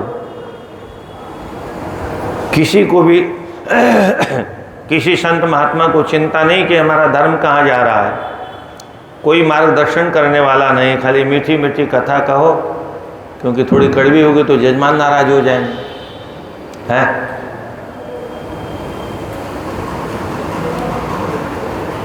ततोभ्यसेत प्रयत्नेन सदाचारम सदा द्विज। तीर्थान्यप्यभिलषन्ति सदाचारे समागमम्। रजनी प्रांत यामार्धम ब्राह्म समय उच्यते। प्रत्येक मनुष्य को ब्राह्म मुहूर्त में उठना चाहिए।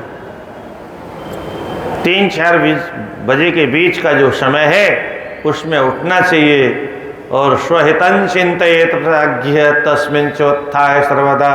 और उसके बाद में अपने जीवन का हित किसमें होगा उसका चिंतन करना चाहिए और उसी के अनुसार जीवन प्रारंभ करना चाहिए। गजास्यम संस्मरेदादो, सबसे पहले उठने के बाद क्या करना चाहिए? बहुत लंबी चर्चा है यहाँ पर। ये सारी चर्चाएं कहाँ सुनने को आती हैं आजकल। सबसे पहले भगवान का स्मरण करें, गणपति का स्मरण करें, भोले बाबा का स्मरण, भगवती पार्वती माँ का, श्रीरंगम शीर्ष से श्रीमते तंतु ब्राह्मण्याम कमलोद्भवम, श्रीरंगनाथ भगवान का स्मरण करें, श्री शैलेश का स्मरण करें, कमलोद्भवम कमल से उत्पन्न होने वाले ब्रह्मा जी का स्मरण करें, इंद्रादीन सकलान देवान वशिष्ठादीन मुनीनपि, इंद्र से लेकर के सभी देवताओं का स्मरण करें, वशिष्ठ पुलह पुलस्त क्रतु भृगु अंगिरा इन महापुरुषों के नाम का स्मरण करें। गंगाद्यः सरितः सर्वाः श्रीशैलाद्यखिलान् गिरीन्, गंगा जमुना सरस्वती कावेरी तुंगभद्रा इत्यादि पवित्र नदियों का स्मरण करें, समुद्रों का और क्षीर सागर से लेकर के सभी हिंद सागर से लेकर के सभी सागरों का स्मरण, मान सरोवर से लेकर के बिंदु सरोवर से लेकर के सरोवर का स्मरण करें। और श्री शैलास्यद्य अखिलान गिरीन, हिमालय पर्वत, सुमेरु पर्वत, विंध्याचल पर्वत इत्यादि पर्वतों के नाम का स्मरण करें। क्षीरोदादीन समुद्राश्च मानसादीन सरांसि च वनानि नंदनादीनि धेनु कामदुधादिका, नंदनवन, चंदनवन, चित्ररथ वन, दंडकारण्य वन, चित्रकूट वन इत्यादि वनों का स्मरण करें। और कामधेनु गाय का स्मरण करें। शास्त्रों में बहुत कुछ लिखा है, सबसे पहले किसका स्पर्श करें, हैं? छूना भी हो तो किस वस्तु को, आजकल तो घर में घी मिलेगा ही नहीं गाय का, छुएगा कहाँ से? इसलिए देसी गाय का घी थोड़ा सा शीशी में रखना चाहिए दर्शन करने के लिए और स्पर्श करने के लिए। हाँ, खाने का तो जमाना भी नहीं, वैसे भी डॉक्टर मना करता है, और है भी नहीं गाय का घी, मिलेगा कहाँ? कम से कम ये सब सिद्ध वस्तुएं हैं, इनका दर्शन भी मंगलदायक होता है। तो मंगलवाची वस्तुओं का दर्शन और स्पर्श और स्मरण करना चाहिए। कामधेनु गाय का स्मरण करना चाहिए। कल्प वृक्षादि वृक्षाश्च धातुन कांचन मुख्यतः, कल्प वृक्ष का स्मरण करे, पारिजात वृक्ष का स्मरण करे, स्वर्ण का स्मरण करे, दिव्य स्त्रीन, दिव्य दिव्य उर्वशी आदि जो पातिव्रत्य धर्म का पालन करने वाली सावित्री, अनुसुईया, सुनीति, ऐसी देवियों का स्मरण करें। और गरुड़ादीन पतत्रिणः, गरुड़ जी जैसे पक्षियों का स्मरण करें। नागांश शेष मुख्यांश, शेष नागों में शेष जी का, वासुकी नाग का, तक्षक नाग का, ये सब स्मरणीय महापुरुष हैं। और एक श्लोक तो आप लोगों में से बहुतों को याद भी होगा, प्रहलाद नारद पराशर पुंडरीक व्यास अम्बरीश शुक शौनक भीष्म दल्भ्यान।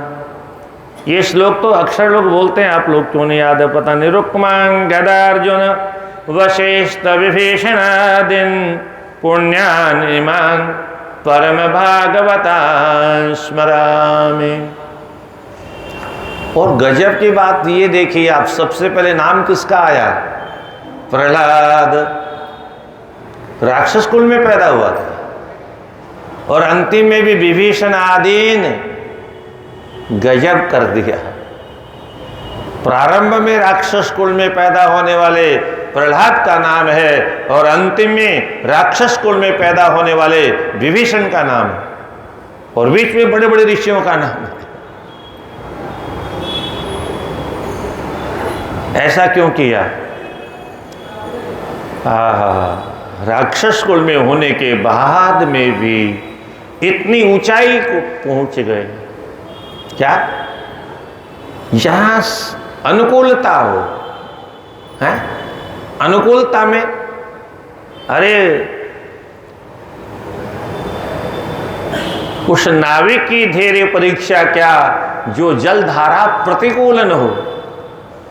उल्टी धारा में नाव चलाना उस नाविक की परीक्षा तो तब है, हवा के तरफ नाव चलाने ना ये कोई बहादुरी की बात नहीं।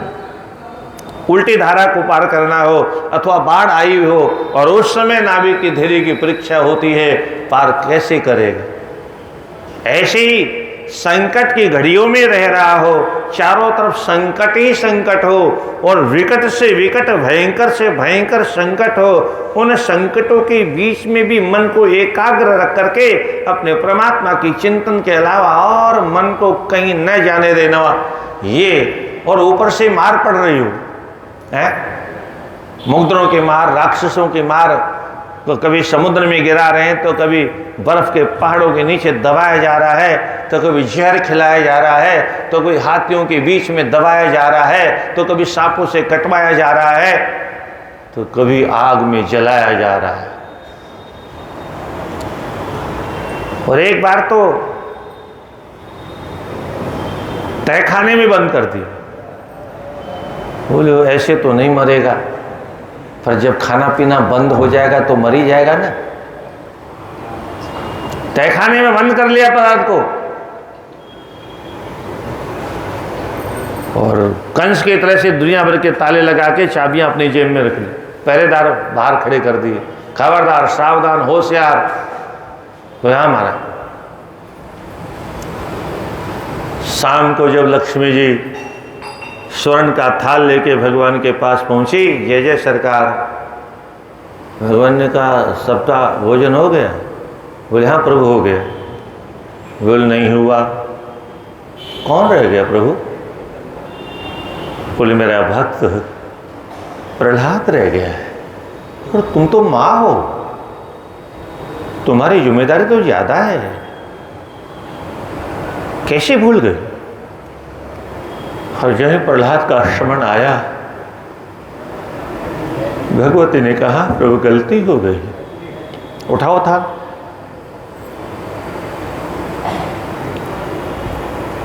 माँ लक्ष्मी ने थाल को उठाया, आकाश मार्ग से पहुंची, खिड़की से होते हुए और तहखाने में पहुंचती है और कीर्तन करते हुए प्रहलाद को गोद में उठाती है। अपने हाथों से वो दिव्य व्यंजन जो वैकुंठ से आए हैं, उन व्यंजनों को अपने हाथों से माँ गोद में बैठा के प्रहलाद को खिला रहे हैं। और बाहर जब सुगंध पहुंची तो बाहर वाले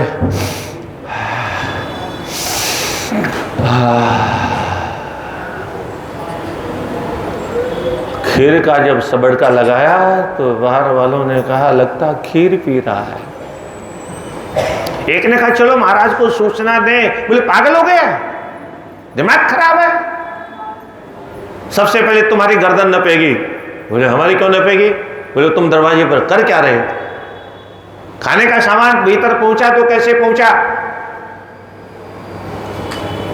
अरे बोले हाँ ये बात तो है, मारने में देरी नहीं करेगा।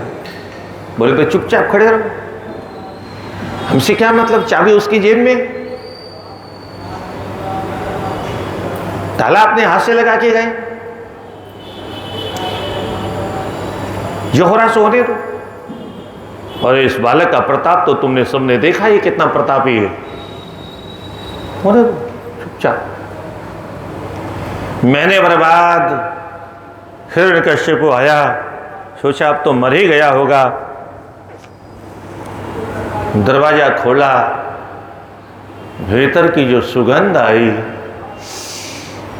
और प्रहलाद जी भीतर श्री कृष्ण गोविंद हरे मुरारे, हे नाथ नारायण वासुदेव, श्री कृष्ण गोविंद हरे मुरारे, हे नाथ नारायण वासुदेव। प्रहलाद दंड पेलता जा रहा था और कीर्तन कर रहा था।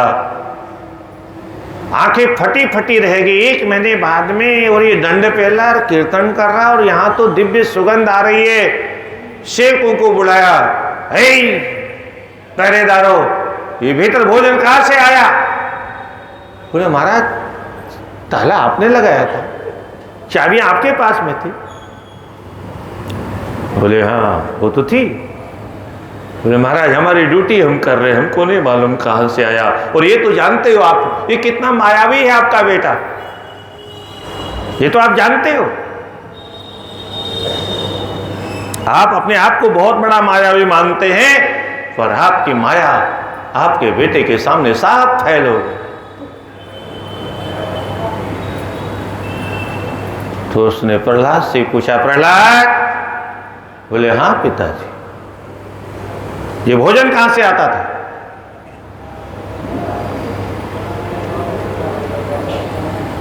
प्रहलाद ने कहा, पिताजी एक प्रश्न मैं पूछ लूं? बोले हाँ जल्दी पूछ, और फिर उत्तर दे मेरा। बोले उससे में आपका उत्तर भी हो जाएगा, जल्दी पूछ। जब मैं मां के पेट में था पिताजी, तो भोजन आपने पहुंचाया था। जब मैं मां के पेट में था तो भोजन मां ने पहुंचाया था। किसने पहुंचाया? अरे मूर्ख, ये कोई प्रश्न हुआ? बोले प्रश्न क्यों नहीं हुआ? संसार का प्रत्येक प्राणी मां के गर्भ में रहता है, और प्रत्येक प्राणी को गर्भ में वो भोजन पहुंचाता है।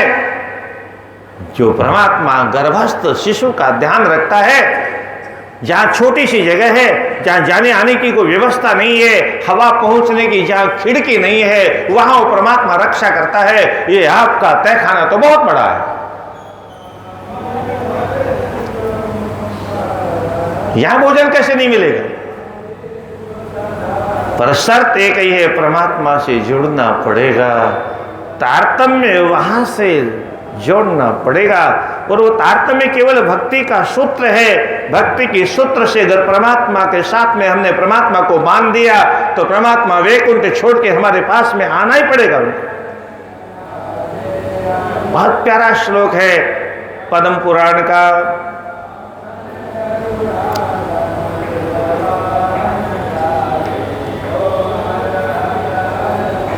ईशान प्रविशति हृदयेशा श्री हरेर भक्त रेका सकल भुवन मध्य निर्धनास्तेऽपि धन्या निवसति हृदयेशा श्री हरिर भक्त रेका हरिरपि निज लोका सर्वथा तो विहाय प्रविशति हृदय तेषा भक्ति सूत्रोपनद्ध। कितना प्यारा है। हमारे जीवन में तो भक्ति नहीं, इसलिए हमें नहीं मालूम। ऐसा भी हो सकता है क्या? पर ऐसा ही होता है।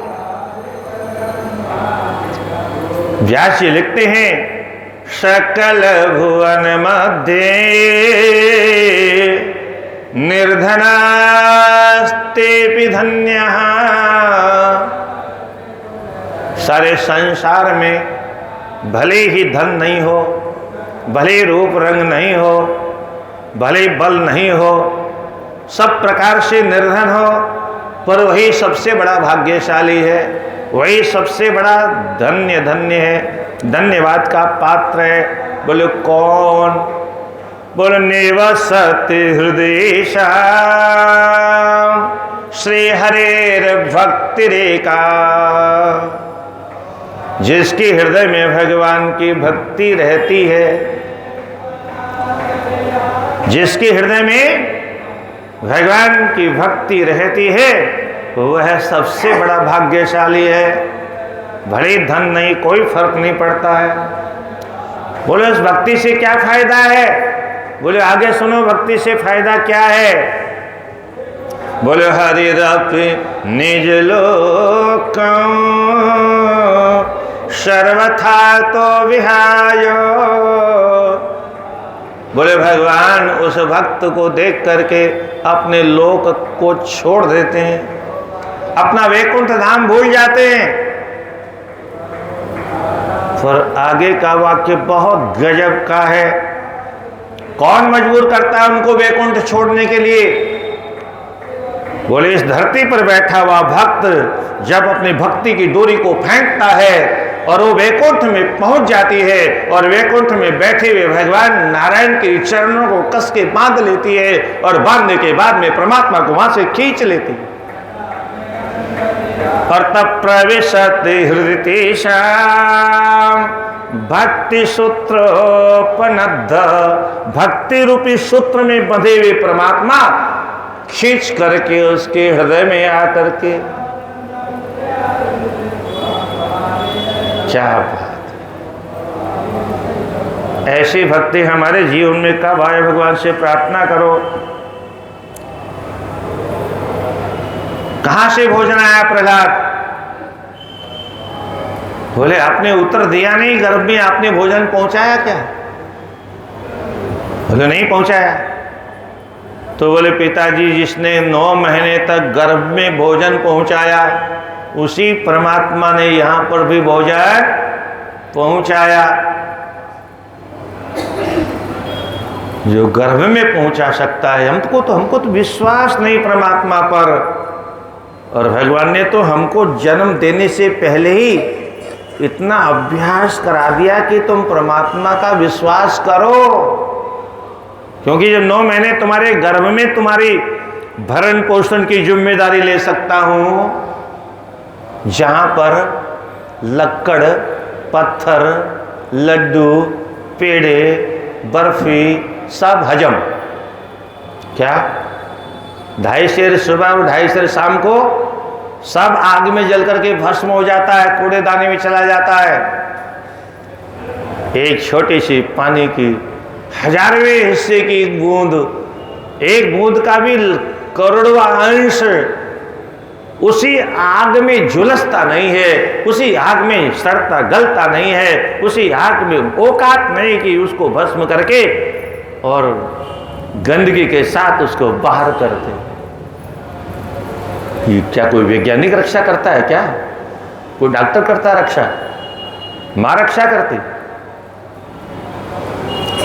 जहां सांस लेने की जगह नहीं है। अद्भुत है ये सृष्टि। मां के पेट में उल्टा लटका हुआ है। उस उल्टे लटके हुए प्राणी को कैसे जी रहा है वो?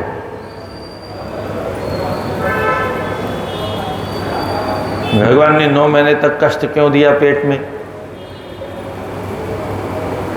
भगवान ने कहा जहां जाने वाले हो ना, वहां कष्ट ही कष्ट मिलेगा, इसलिए अभ्यास करके जाओ यहां से। राधे राधे। अभ्यास करके जाओ, पक्के होके जाओ, पट्टे। पर हम तो बाहर आते समय भूल जाते हैं, कॉल करके भी आते हैं वहां से। देहन्य देह विवरे जठराग्नाश विन्मुक्त कोपपतितो भ्रश तप्त देह। उस गंदगी में पड़ा हुआ है जीवात्मा परमात्मा से रोज प्रार्थना करता है, हे भगवान गलती हो गई। पिछले जन्म में आपसे प्रतिज्ञा की थी मैंने कि मैं भजन करूंगा, एक बार मुझे छुट्टी दे दो, एक बार इस नरक की कोठरी से निकाल दो। अब की बार एक बार और कृपा कर दो। मैं प्रतिज्ञा करता हूं दोबारा गलती नहीं करूंगा। और ऐसी प्रतिज्ञा पता नहीं इस जीव ने कितने अरबों बार की, पर भूल कब जाता है, कैसे भूलता है ये? भूलने की प्रक्रिया क्या है? तो शास्त्र कहता है बाहर निकलते समय बहुत छोटे रास्ते से बाहर आता है तो बेहोश हो जाता है, और बेहोशी अवस्था में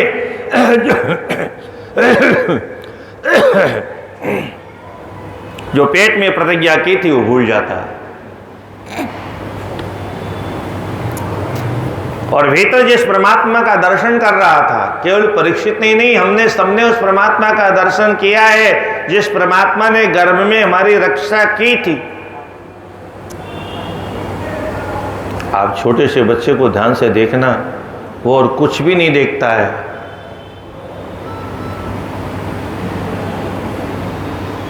सबकी ओर ध्यान से देखता है। क्या देखता है? बोल वो तो नहीं जिसने मेरी गर्भ में रक्षा की थी, ये वही तो नहीं है, ये वही तो नहीं है, ये वही तो नहीं, ये वो तो नहीं, कौन है?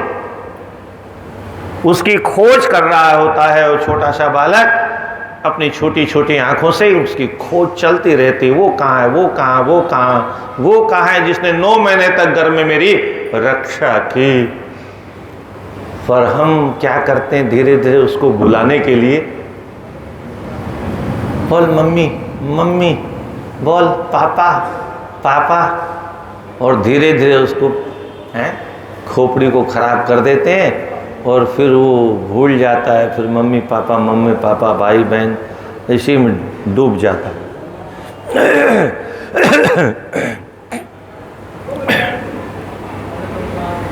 ब्राह्म मुहूर्त में उठना चाहिए, और आज तो ब्राह्म मुहूर्त में उठने वाले गिने चुने लोग रह गए हैं। और धीरे धीरे ये जो पुरानी पीढ़ी चली जाएगी तब एक भी नहीं बचेगा। क्या साहब, ऑफिस जाने से 1 घंटा पहले तैयारी करने का समय चाहिए। इतनी देर से क्यों उठते हैं? क्योंकि रात भर या तो टीवी देखते हैं या मोबाइल देखते हैं। अब नींद तो पूरी करनी पड़ेगी ना, सोने का समय तो उसमें निकाल दिया मूवी देखने में। मैं कभी कभी पूछा करता हूँ लोगों से, इतने वर्षों हो गए आपको टीवी देखते हुए, मोबाइल चलाते हुए, कोई एक अच्छी बात मिली हो तो बताओ। कोई कुछ नहीं बता पाता, पर देखना बंद नहीं करता। बहुत से लोग तो कथाओं में चला लेते हैं। तो स्मरण करना चाहिए। अश्वान उच्चेश्रवा जो समुद्र मंथन से निकला था, कौस्तुभ मणि का स्मरण करना चाहिए। श्री जी जो समुद्र से प्रकट हुई उनका ध्यान करना चाहिए। समृद्ध अरुंधति मुख्या पतिव्रत वतिर्वधु नैमिषादिनित अरण्यानि पुरी काशी पुरी थवा, काशी पुरी मुखाहा नैमिषारण्य, जैसे अरण्यों का स्मरण करना चाहिए और काशीपुरी का स्मरण करना चाहिए। विश्वादिनि लिंगानि वेदान प्रमुखानपि, विश्वनाथ भगवान का, जगन्नाथ भगवान का, रंगनाथ भगवान का केवल स्मरण ही नहीं करना चाहिए। ध्यान से सुनिए, अगर कहीं गए हो तो प्रत्यक्ष ऐसा अनुभव करना चाहिए हम दर्शन कर रहे हैं। जिस तीर्थ में हमने स्नान किया है उस घाट का ध्यान करके हम डुबकी लगा रहे हैं, ऐसा अनुभव करना चाहिए। और ऋग्वेद, यजुर्वेद, सामवेद, अथर्ववेद, इन वेदों का, महाभारत, वाल्मीकि रामायण पुराणों का स्मरण करना चाहिए। और गायत्री माता का स्मरण करना चाहिए। योगिनः सनक आदिकान, शनक सनंदन सनत कुमार, इनका स्मरण करना चाहिए। नारदादिक का स्मरण करना चाहिए। प्रणव ओंकार का स्मरण करना चाहिए। जो महावीर है नारदादेश वैष्णवान, नारद जैसे बड़े बड़े जो भगवान विष्णु के परम भक्त है उनके नामों का स्मरण करना चाहिए। और शिव भक्ताइश, भोलेनाथ के जो भक्त हैं उनके नाम का उच्चारण करना चाहिए। बाणादि जो बाण है, दुर्वासा जैसे महापुरुष हैं, प्रहलाद ऐसे ऐसे ध्रुव इत्यादि महापुरुषों का वदान्यास दधीच्यदिन हरिश्चंद्राधिभूपतेन जननी शरणो स्मृत्वा सर्वतीर्थोत्तमोत्तमो। बहुत प्यारी बात लिखी है सज्जनों।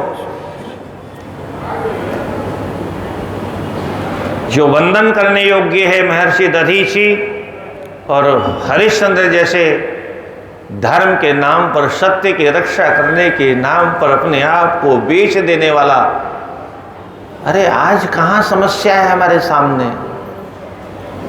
धर्म के लिए तो हमारे पूर्वजों ने कितना त्याग किया है, कितना संघर्ष किया है। हमने तो बिना किसी कारण की चोटी कटवा दी, बिना किसी कारण के जनेऊ फेंक दी हमने, बिना किसी कारण के घर में रहने वाले गीता भागवत रामायण को गंगा जी में फेंक दिया हमने। अरे आप पाठ नहीं कर सकते तो घर में इन ग्रंथों की आरती किया करो, दर्शन करने से भी पुण्य मिलता है, परिक्रमा किया करो।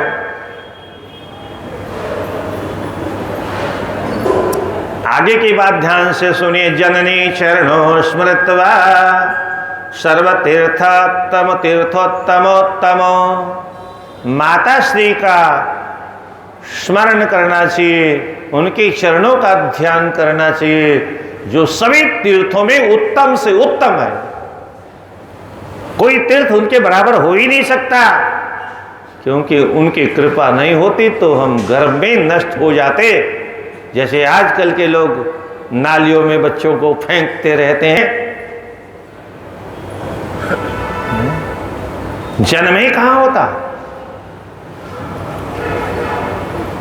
आगे एक श्लोक आएगा, माता पिता के ऋण से हम कभी मुक्त हो ही नहीं सकते।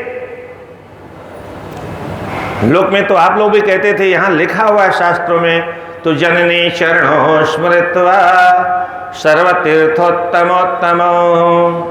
जिन माता पिता की कृपा से हमने ये दुनिया देखी, जिन माता की पिता की कृपा से शरीर मिला, उन्हीं को घर से बाहर चुल्लुब्र पानी में डूब के मर जाना चाहिए। ऐसी पढ़ाई दो कौड़ी की भी नहीं है। ऐसी पढ़ाई में जितनी जल्दी आग लग जाए उतना अच्छा है, पर इन नेताओं को अकल आए तब तो।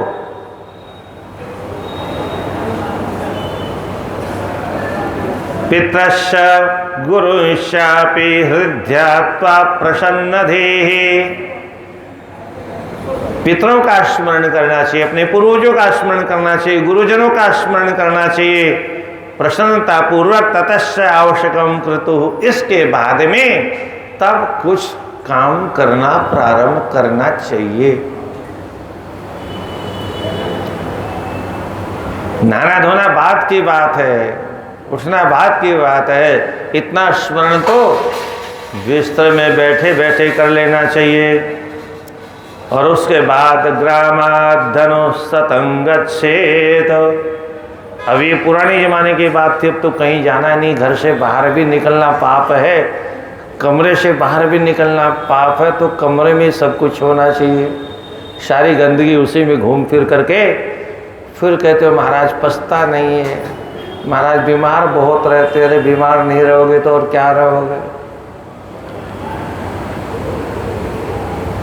पुराने जमाने में थोड़ा अलग भी बना, इधर नहाना अलग, इधर शौचालय अलग, पर अब फिर एक ही हो गया।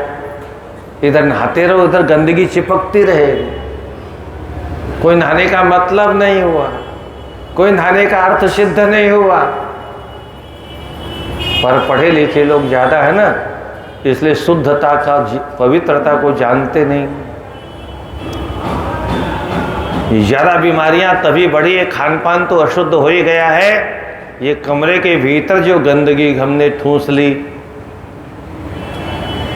एक पढ़ा लिखा व्यक्ति जब हमारी कथा सुना तो उसने फ़ोन करके कहा, महाराज ऊपर वाले ने भी तो अटैच बनाया है। कितनी बुद्धि लगाई उसने। राधे राधे। क्या ऊपर वाले ने भी अटैच बनाया है, इसलिए हम लोग भी अटैच बनाने लग गए। इसी में सारी व्यवस्था है, और इसमें सारी व्यवस्था है अवश्य है, पर वैसी व्यवस्था तुम कर नहीं सकते।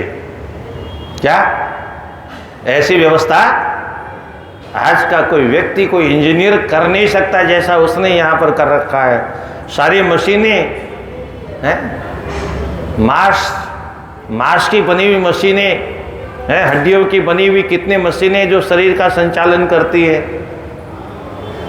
इन मशीनों को तो हम गंदगी खा खा करके खराब कर लेते हैं, तब ये बदलनी पड़ती हैं, अन्यथा इन मशीनों का बिगड़ने वाला कुछ नहीं है। अगर नियम से संयम से युक्ताहार विहारस्य युक्त चेष्टस्य कर्मसु, उचित भोजन, उचित शयन, उचित खान पान, उचित रहन सहन, उचित देखना बैठना उठना सब कुछ अगर समुचित हो, शास्त्रोचित हो, तो शरीर में एक भी बीमारी का प्रवेश नहीं हो सकता। ये तो आहार विहार हमने बिगाड़ दिया और इसलिए सब गड़बड़ हो गया। इसलिए बीमारियों ने आकर के हमारे घर में घर कर लिया, बीमारियों ने हमारे घर में घर बना लिया। बोले यहाँ रहना बहुत सुगम है, बहुत सरल है, ये बहुत लापरवाह है। राधे राधे। खान पान में सब में लापरवाह है। युक्ता, कितना प्यारा श्लोक है गीता जी का, युक्ताहार विहारस्य युक्त चेष्टस्य कर्मसु, सारा युक्ति युक्त होना चाहिए। कब क्या खाना, जब जो आ जाए सो नहीं खाना चाहिए। ग्रामाधनु अथो मृदम समादाय, 10 बार अकेले बाएं हाथ को धोने की प्रक्रिया है, फिर 7 बार दोनों को मिला के धोने की प्रक्रिया है। अन्य अंगों में भी साबुन मट्टी लगाने की प्रक्रिया, बिना मट्टी की तो कुछ साफ होता ही नहीं। पर आज के युग में मट्टी का प्रयोग होने लगेगा। पहले यहाँ भी मट्टी रहती थी ऊपर, अब नहीं रहती होगी, क्योंकि सब जाम हो जाएगा, सब चौक हो जाएगा, क्योंकि ऐसी सिस्टम से बना ही हुआ है। पूरे शहर में अगर मट्टी लगेगी तो कितने टन मट्टी रोज लगेगी, तो कहाँ पर गटर उटर सब जाम हो जाएंगे। क्रमाद्वेगुण्य में तस्माद ब्रह्मचर्यादित्रिषु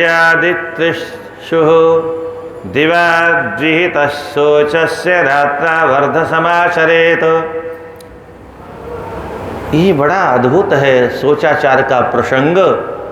गृहस्थ आश्रम को जितना शोचाचार लिखा है, 10 बार बायां, 7 बार दोनों हाथ मिला के, बोले ब्रह्मचारी को इससे दुगना करना चाहिए, वानप्रस्थ को उससे दुगना करना चाहिए, और सन्यासी को उससे भी दुगना करना चाहिए। क्या सन्यासी को चौगुना, ये सब करना चाहिए, और रात्रि में आधा करना चाहिए, और यात्रा में उससे भी आधा करना चाहिए, और बीमारी में उससे भी आधा करना चाहिए। इतनी छूट है। क्या है? पथि शुद्रवत आचरेत। कहीं तो शास्त्रों में यहां तक लिखा है पथि शुद्रवत आचरेत, मार्ग में तो शूद्र की तरह से रहना चाहिए, रास्ते में क्या करेंगे। और आजकल तो जिन गाड़ियों में हम लोग चलते हैं वो सब अशुद्ध हैं, और वहाँ पर वो पता नहीं क्या क्या पकते रहते हैं, सुन सुन के कान पक जाते हैं, गंदगी बेचते रहते हैं। अब कौन, ये सरकार पता नहीं पागल हो गई है। कभी ट्रेन का भोजन नहीं करना चाहिए, भूल करके भी ट्रेन का पानी भी नहीं पीना चाहिए, ट्रेन की चाय भी नहीं पीनी चाहिए, क्योंकि सब एक ही जगह बनता है, बनाने वाले भी वो, चक्कू भी एक ही है जो काट पीट करते हैं, परोसने वाले भी वो, चम्मच भी वही, सब कुछ पात्र भी वही हैं। शाकाहारी व्यक्ति को कभी ट्रेन के अंदर बना हुआ भोजन, बहुत भूख लगे तो सड़क वो स्टेशन आने पर जो चाय वो मिलती है अथवा पूड़ी उड़ी मिलती है, वहाँ से भले लेके खा ले, पर अंदर का भोजन कभी भी किसी सभ्य व्यक्ति को नहीं छूना चाहिए। सब अशुद्ध। सारे मतलब सनातन धर्म के लोगों का धर्म भ्रष्ट करने के लिए हमारे यहाँ कोई बोलने वाला नहीं, चाहे जो करते रहे गवर्नमेंट। ऐसे ही सरकार के स्कूलों में वो सफ़ेद वाला आलू खिलाया जाता है बच्चों को, आज भी खिलाया जाता है। कोई माई का लाल विरोध करने वाला नहीं। ये बुद्धि भ्रष्ट हो गई इन राक्षसों की, सब बच्चों को गंदगी खिलाते हैं पहले से। बोले इसमें ताकत बढ़ेगी, बच्चों को प्रोटीन मिलता है। अच्छा एक बात बताओ, मुर्गी में ज़्यादा बलवा ताकत होती कि गाय के दूध में ज़्यादा ताकत होती है? आपको कि हमको मालूम नहीं, तो मैं बताता हूँ आपको। गाय का एक दिन का बछड़ा दूसरे दिन आप दौड़ के उसको पकड़ नहीं सकते, और 2 साल बाद में जब सांड हो जाएगा तो सड़क पर लड़ेगा तो कोई छुड़ा नहीं सकता आपको। 2 शेर लड़ते होते हैं उस समय, इतनी ताकत होती है गाय के दूध में। और मुर्गी की गर्दन को ऐसे पकड़ो, एक बच्चा भी मसल देगा तो मर जाएगा। कहाँ ताकत है उसमें मुर्गी में भाई? और पता नहीं लोगों की बुद्धि भ्रष्ट क्यों हो गई है। जिसको देखो वही, अभी तो प्रचार होता था संडे मंडे रोज खाओ डंडे, गाय के दूध दही का प्रचार नहीं होता। दुर्भाग्य हमारे देश का, ऐसे ऐसे धर्मनिरपेक्ष लोग हैं जिनको ज्ञान नहीं है, खुद ही ऐसा उल्टा सीधा खाते हैं तो बच्चों को क्या खिलाएंगे। रुज्यर्धम च तदर्थम च पथि चोरा दिबाधते तदर्थम योषिताश्चापि सुस्थे न्यूनम न कारेत। माताओं को उससे भी आधा सोच लिखा है, जो बहुत काम करना पड़ता है। अब वो पुराने ज़माने की बात थी, आज तो काम वाम करने का काम ही नहीं है। राधे राधे। तो चलिए अभी कुछ और चर्चा है, और उसके बाद में फिर वानप्रस्थ धर्म की चर्चा है, फिर संन्यास धर्म की चर्चा है, ब्रह्मचर्य आश्रम की भी चर्चा आएगी। तो ये सब आज के युग में कुछ आवश्यक है, वो चर्चा चलेगी। और फिर जो भागना होगा तो फिर देख लेंगे। हर हर महादेव शंभो काशी विश्वनाथ गंगे। हर हर महादेव शंभो काशी विश्वनाथ गंगे। हर हर महादेव शंभो काशी विश्वनाथ।